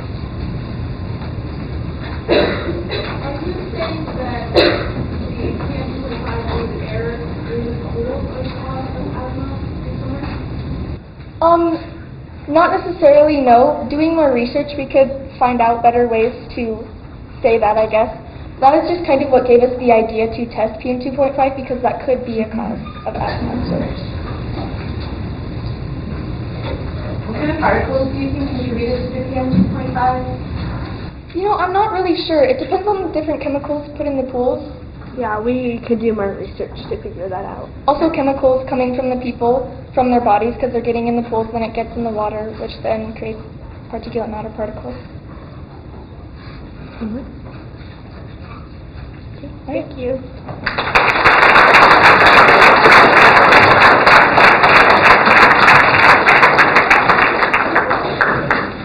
Hi, I'm James, and this is Isaac and Drew, and we We are from Caballos High School, and our teacher is Mr. Hamill. And we did the experiment on the oils we used. So our hypothesis is if we cook two solid and liquid oils, then the solid oils will emit more particles. Well, I guess I should have done the question first. Which oil is healthier to cook when it burns? Well, we assumed that the solid oils would be more deadly, I guess.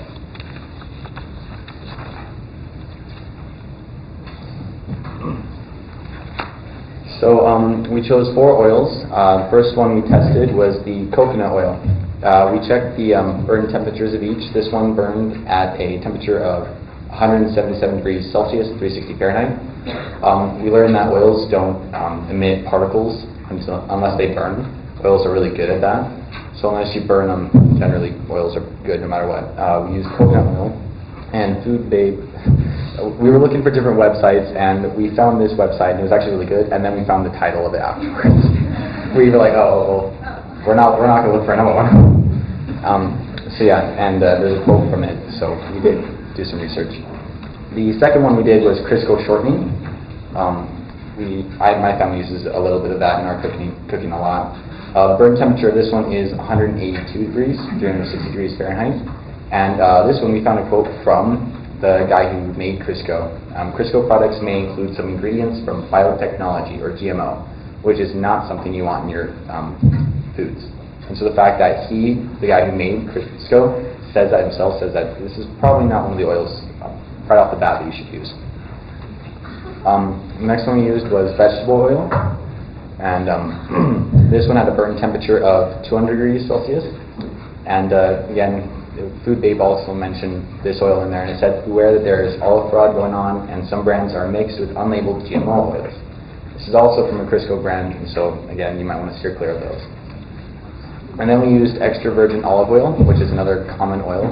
These oils, we found it all in our pantries, and so because they were common oils, they'd be the ones that would be the most we'd want to test. And this one also had a burn temperature of about 200 degrees Celsius. We found a different site because Food Babe didn't have olive oil in this one. And this one said oil shortenings no longer carry the harmful health risks of trans fats. However, they're still highly processed. Additionally, shortening is high in calories and offers no nutritional benefits. So olive oil is not the best either. So our procedure, we had 2 solid oils and 2 liquid oils. And we took these oils and we had a cup of each, and we put them in a pot, and we heated them for 17 minutes on a roughly about high. And we set the Dylos air monitor right next to it. And after the 17 minutes of testing the oil, we opened up the windows and tried to get all the particles out of the air and tried to get it back down. So we monitored the air until it got to a consistent rate, and then we started a new trial. So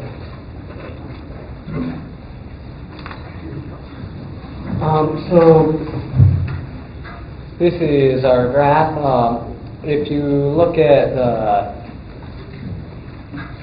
the light blue graph, that was our first one, the coconut oil, and it actually smelled the worst, but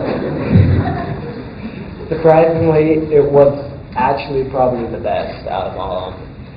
There's a little bit of a flat line. It was our first experiment, so we kind of didn't do it quite as long as we should have.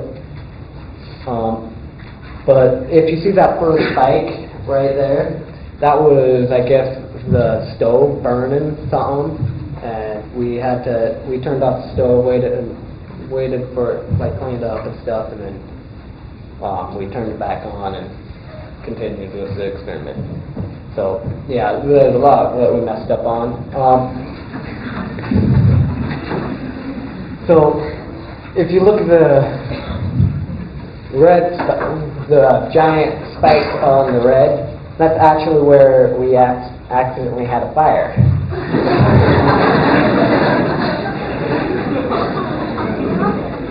And that was right there is my burn.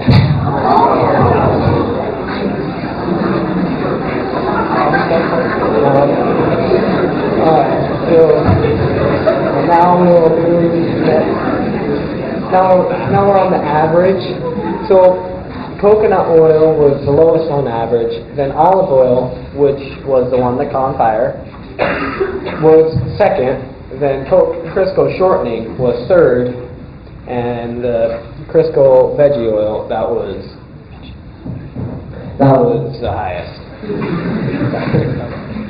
And the certified would be the safe level that the EPA standard 24-hour time suggests.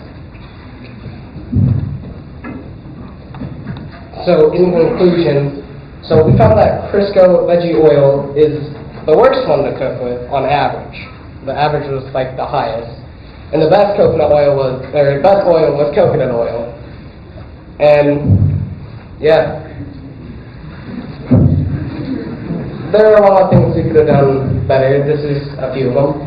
So we could have waited a little bit longer between tests for the particular matter to settle. And we should have looked for more not really looked for more controlled environments, but we should have controlled the environment a little better than we did. And we definitely could have done more tests. And also prevented the fire. Would have been a big thing. So, and those are our sources for the background information. So, we James here, he put his heart, soul, and hand into this project, and also he did most of the data and graphing for us. We wouldn't have done this without him. So, thanks a lot, James. And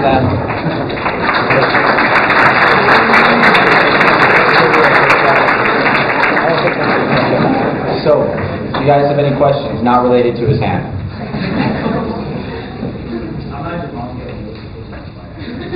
What's that? A little hard of hearing. How loud was your mom when you started burning the oil?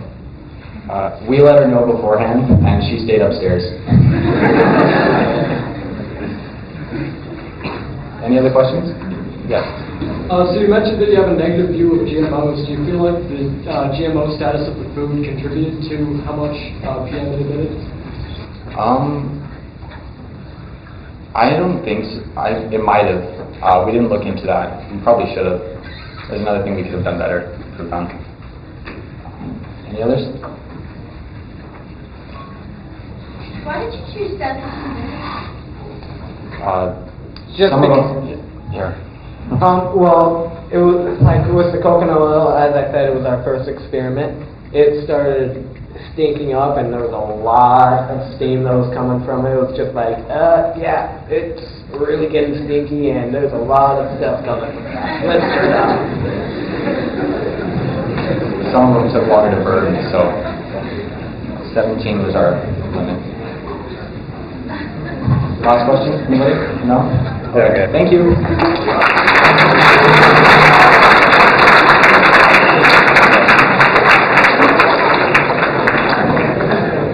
All right, good afternoon, everybody. My name is Seamus Houlihan.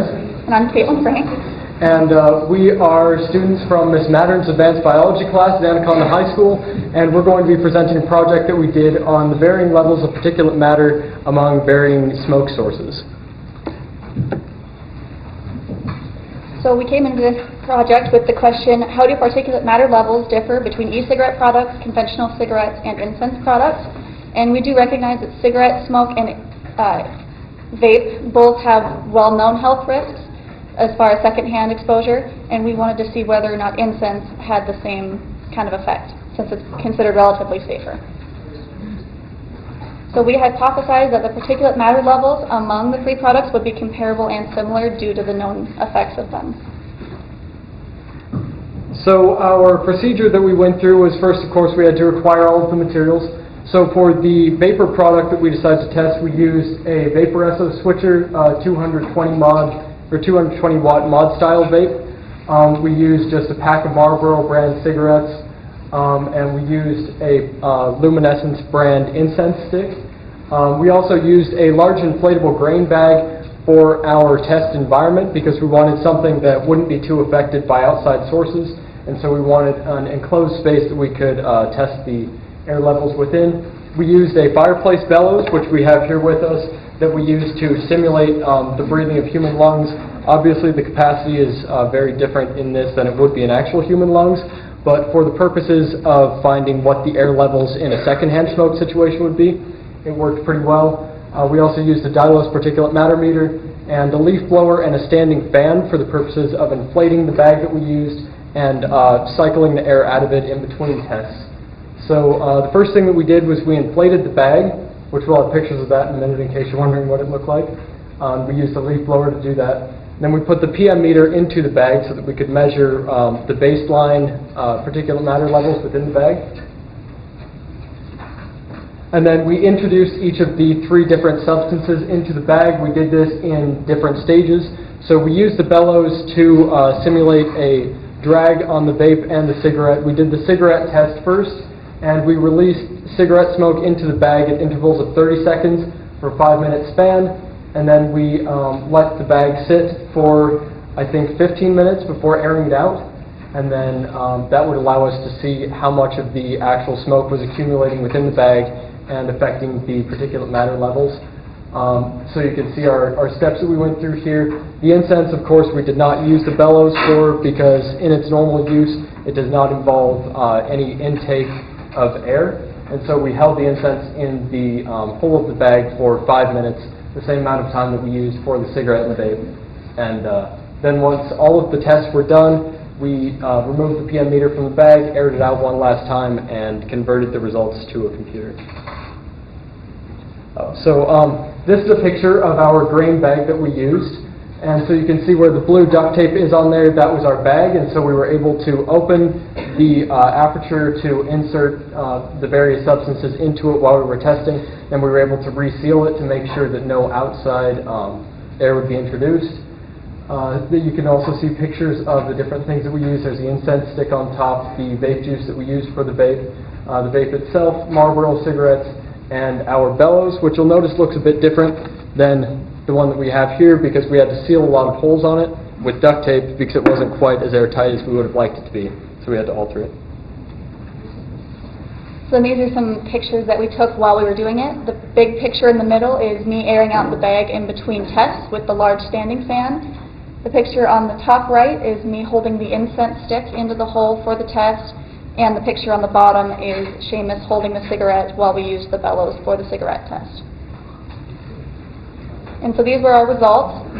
That first area there is the initial inflation, which we assumed has a small spike in it because the leaf blower had been used outside before. So we assumed that there was some dust and dirt in the leaf blower and also in the bag since the grain bag had been used for grain before. That second area there is the cigarette test, and then the vape test, which has sharp decreases every time that we took the bellows out of it. So the sharp increases were when we were blowing the air into it. And then the incense test, which had a large spike when we first introduced the incense to the bag. So our conclusion, we recognize that these results are not directly transferable to a real-life scenario because, of course, it was an isolated environment that we were testing.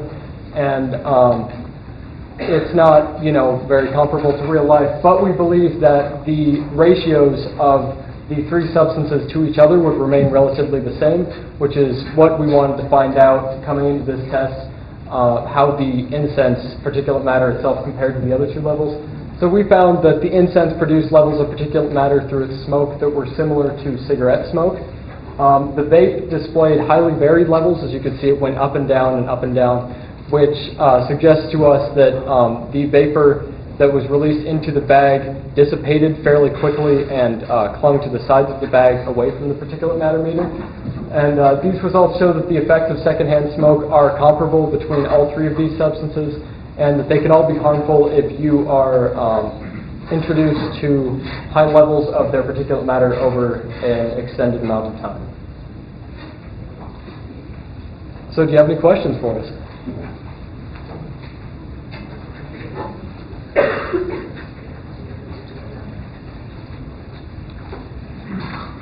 Thanks.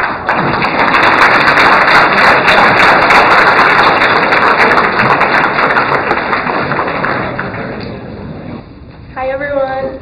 Okay, our project was comparing air quality found in bedrooms with different forced air furnace locations. And my name is Cassidy, this is Alex and Morgan.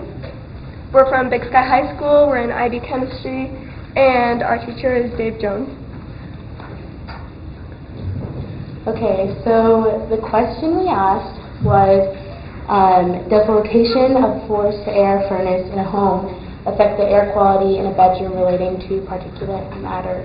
And the reason why we chose this question is because we think it's very important to know what's happening in your home and what air you're breathing in, especially in a place you spend so much time in, like your bedroom and where you're sleeping.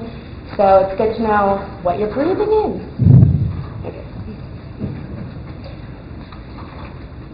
So our hypothesis is if the forced air furnace in a house is closer to the bedroom being tested, that the fine particulate matter amount will be higher.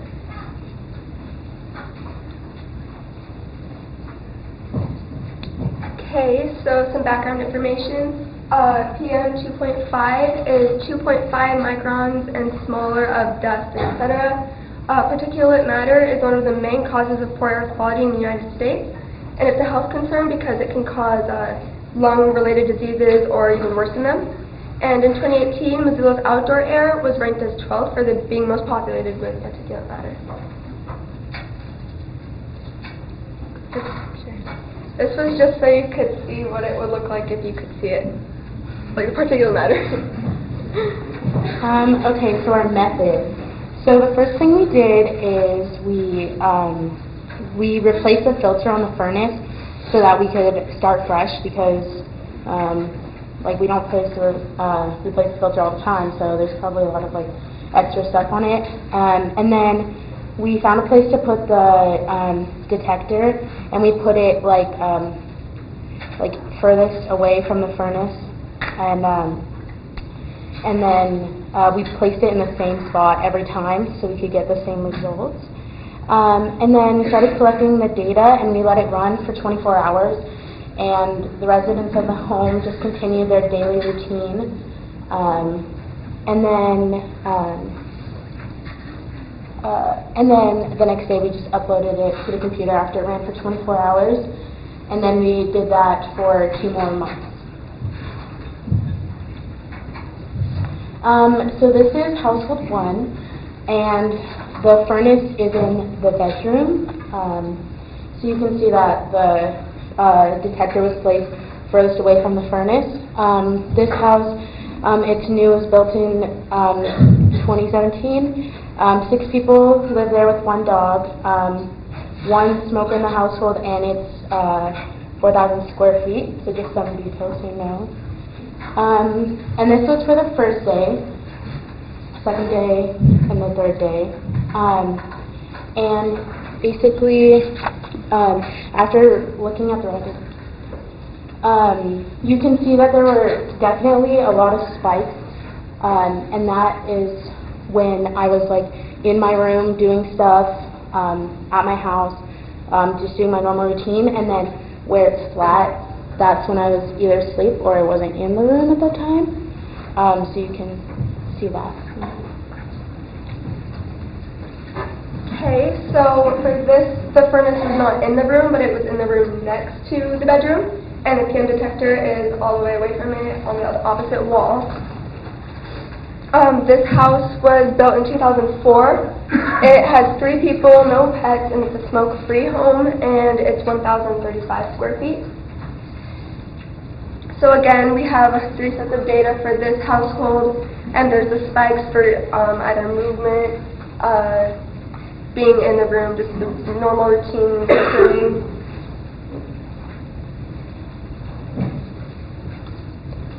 So this is household 3, and household 3 had 3 floors, and the furnace was on the bottom floor, so in the basement, and I tested it in the top floor, which was my room.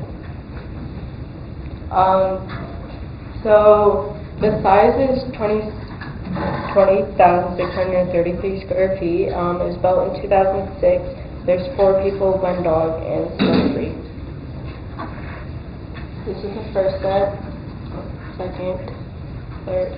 So I didn't have too much spikes, but there's still a few to little major spikes and some lower spikes. And I'm often not in my room, and if I am in my room, I'm usually not doing much.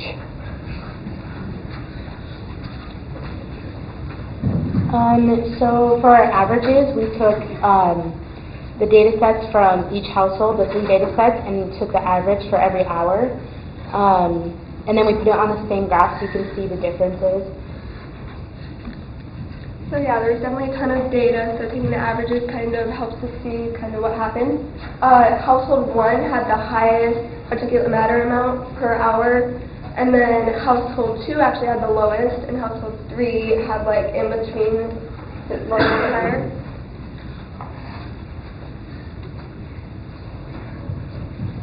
So we came up with that the first household with the forced air furnace in the bedroom obviously had the most higher amounts of fine particulate matter than the other 2 households, supporting our hypothesis.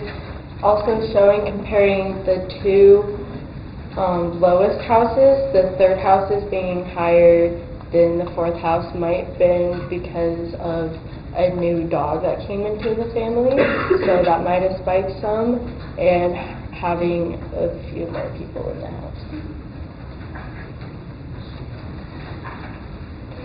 So there are plenty of reasons for possible errors or differences in the data. We weren't able to set the devices up at the same time every day for every test. And then also, we did run these tests when it was really cold outside, so we had the heat on. So some of the spikes were from the heat, and then also just my house was newer, so there's still like leftover like construction residue, stuff like that could affect it. Another possible error is that our houses and rooms are very different, and we could have got more data about indoor PM by testing different environments such as workplaces or a condo-sized house. For references and any questions? You guys are ready for lunch? Yeah. What, for those that spend more time in the rooms, what were kind of like the average things that you did in your room?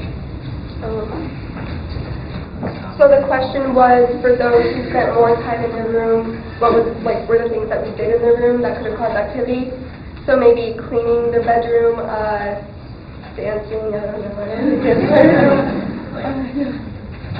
Also just like being in your room, you're obviously like going to be walking through it, and my room is like a bit larger, so I'm like walking through it a lot, so it can like kick stuff up. And also like I get ready in my room in the morning, I don't go in the bathroom, so that could also affect it. Any other questions? Yes.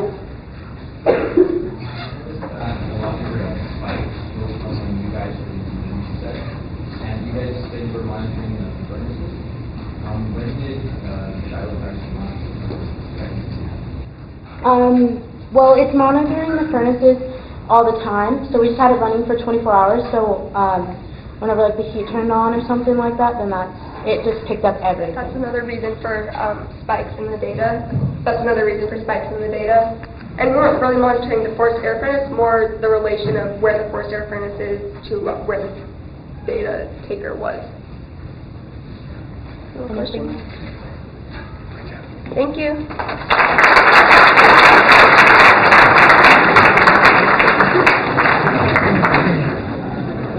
Hello, I'm Sydney Powell. This is Lainey Albright. That's Bree Lewis. We're from Corvallis, and our teacher's Mr. Hamill. Shout out, Mr. Hamill. For our presentation, we decided to do the air quality of diesel vehicles versus gasoline vehicles. Okay, so our question was, will a diesel-powered vehicle or a gasoline-powered vehicle cause a higher PM 2.5 level in the air on a paved road? And our hypothesis was, if a diesel truck and a gasoline-powered vehicle drive by at the same speed, then the air will have a higher PM 2.5 level when a diesel truck drives by compared to a gasoline car because diesel vehicles emit more particulate matter. Okay, so our procedure, we set up a dilose pump next to the road and tested the air quality by letting the pump run for a couple minutes, and then we drove by the pump at 25 miles per hour in a gasoline-powered car. And while we were doing that, one of us watched the pump and waited for the air to settle back down before we repeated the above steps until we had 4 samples.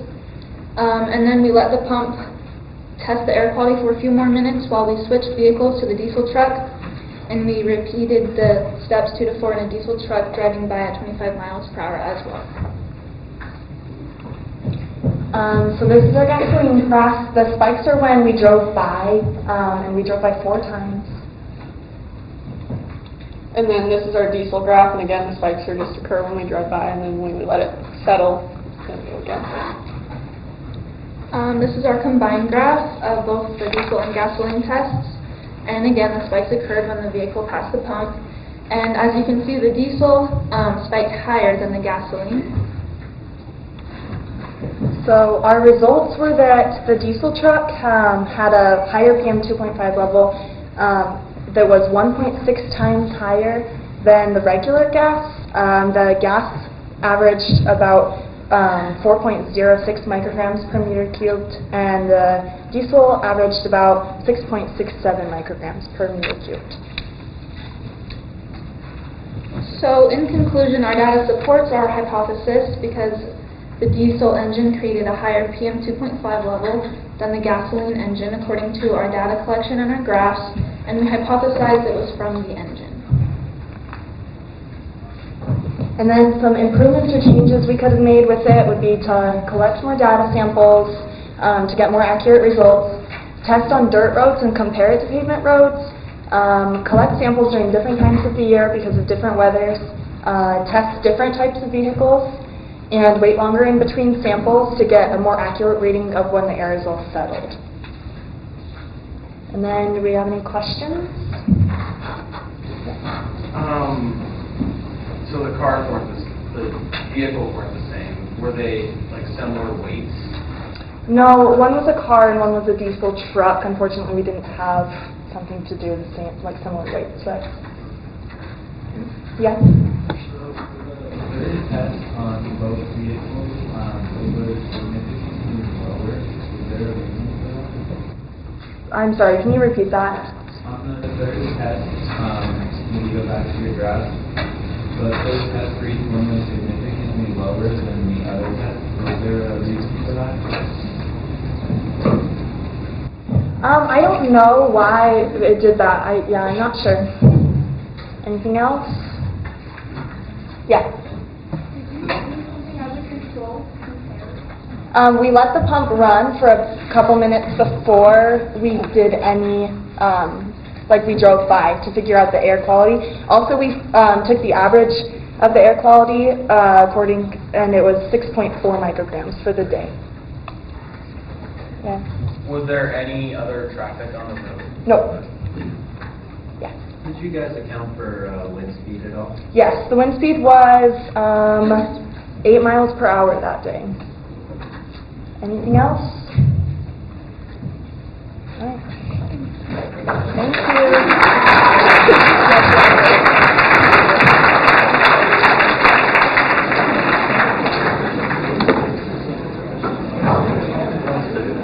All right, so great job on the presentation. And that kind of wraps that part up. So before we go to lunch, and because some of our judges have to leave early, we would like to formally recognize our presentation judges and bring them up as a group.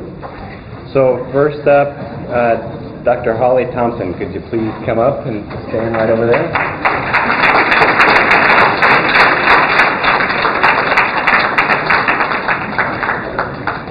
Aaron Yost.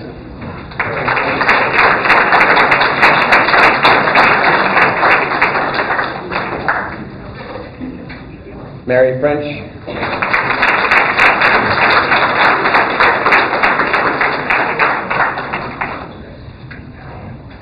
Marcy Ballman.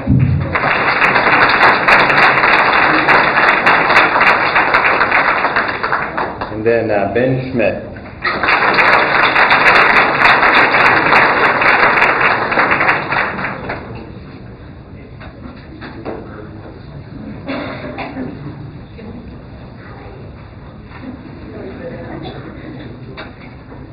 All right, thank you very much, judges.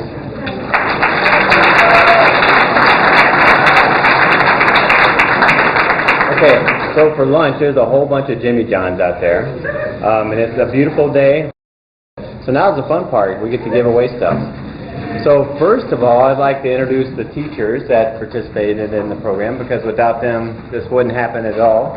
So I'd like to introduce the teachers one by one and have them come down here. And you can clap as loud as you possibly can for these teachers. So first one is Dave Jones from Big Sky High School.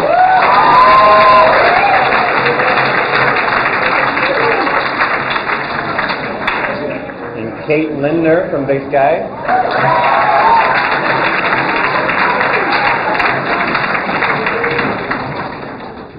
And Brian Fairder from Big Sky.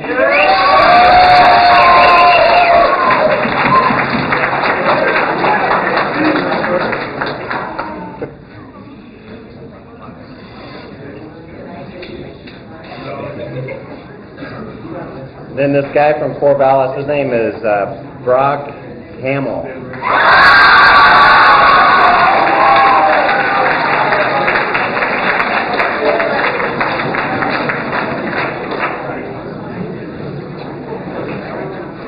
No extra credit for cheering. They get extra credit.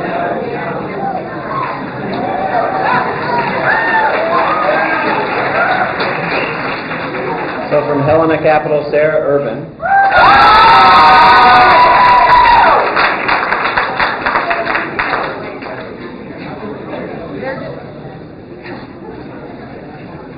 From Anaconda, Kate Mattern.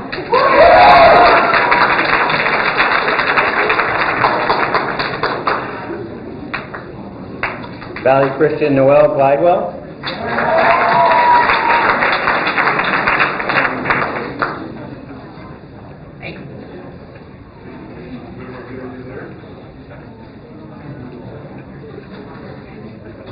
Then from Salish Kootenai College, we have Mary Larson, which I believe is not here, but we can clap anyway.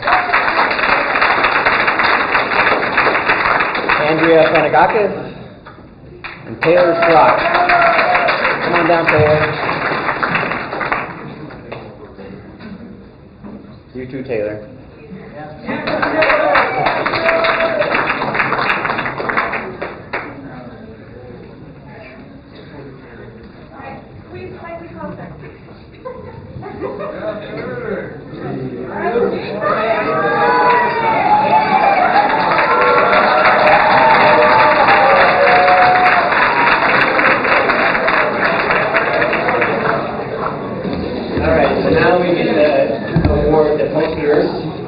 First, second, and third prizes, and then we'll do the presentations for second and third prizes. So I'm going to turn it over to Carolyn Chester first.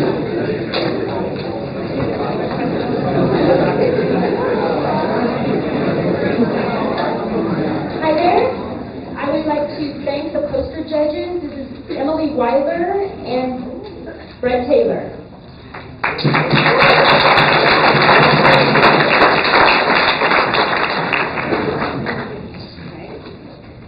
All right, now the fun part.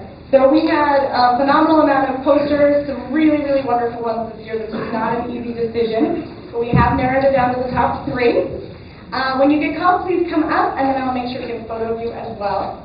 So in 3rd place, we have a poster titled Particulate Matter Emissions Produced from Rosin Dust at Different Tempos by Jessica Latreille, Audrey Forsberg, and Joanna Pfeiffer from Anaconda.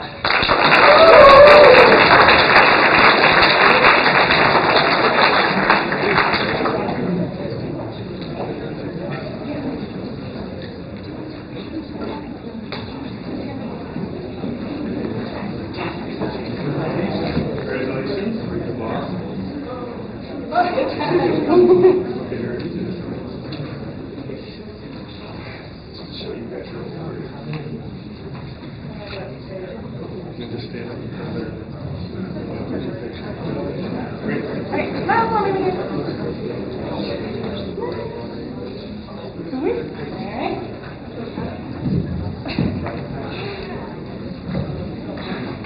second place, we have a poster titled Differences in PM Emissions from a Dryer Ventilation System.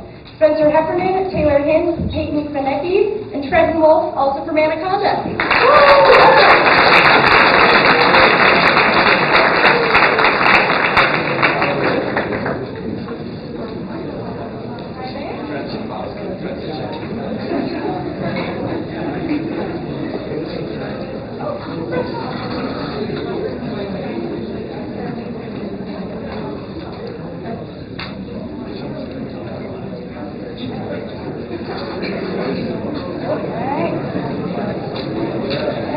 Well done, you guys. Fabulous.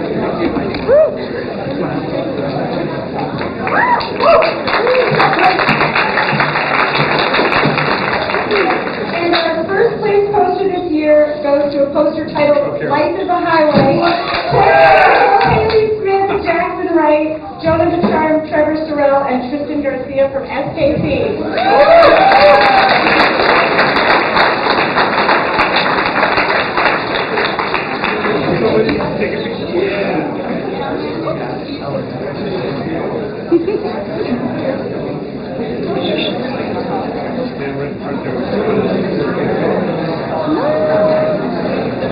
Nicely done. Woo!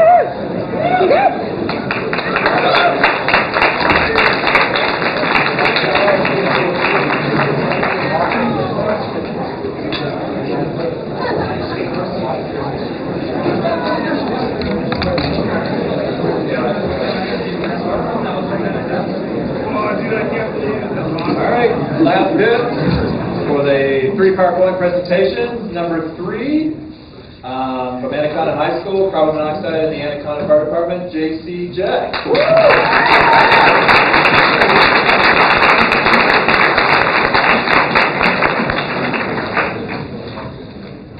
You don't even have to share the money.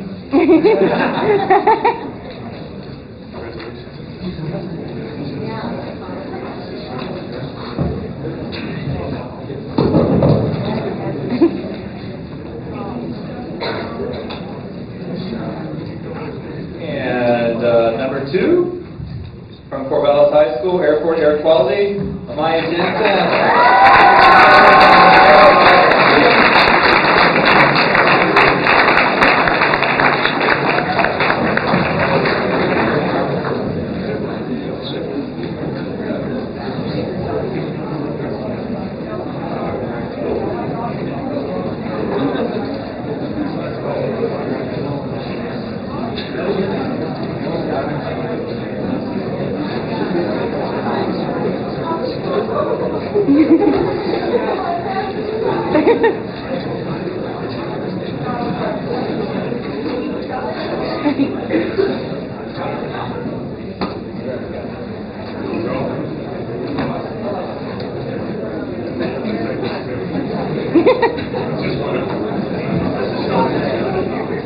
It's bureaucracy.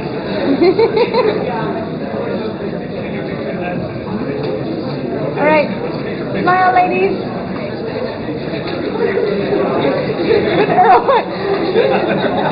Awesome. Thank you.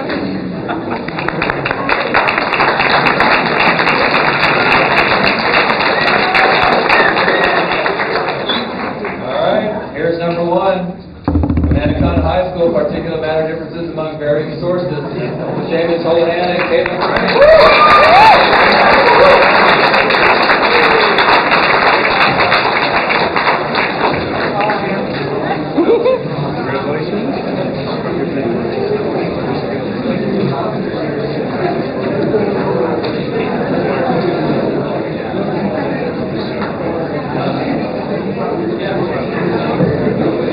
Everybody, thank you for coming to the 15th Annual Symposium. We hope to see you next year. Have a good rest of the year. Thank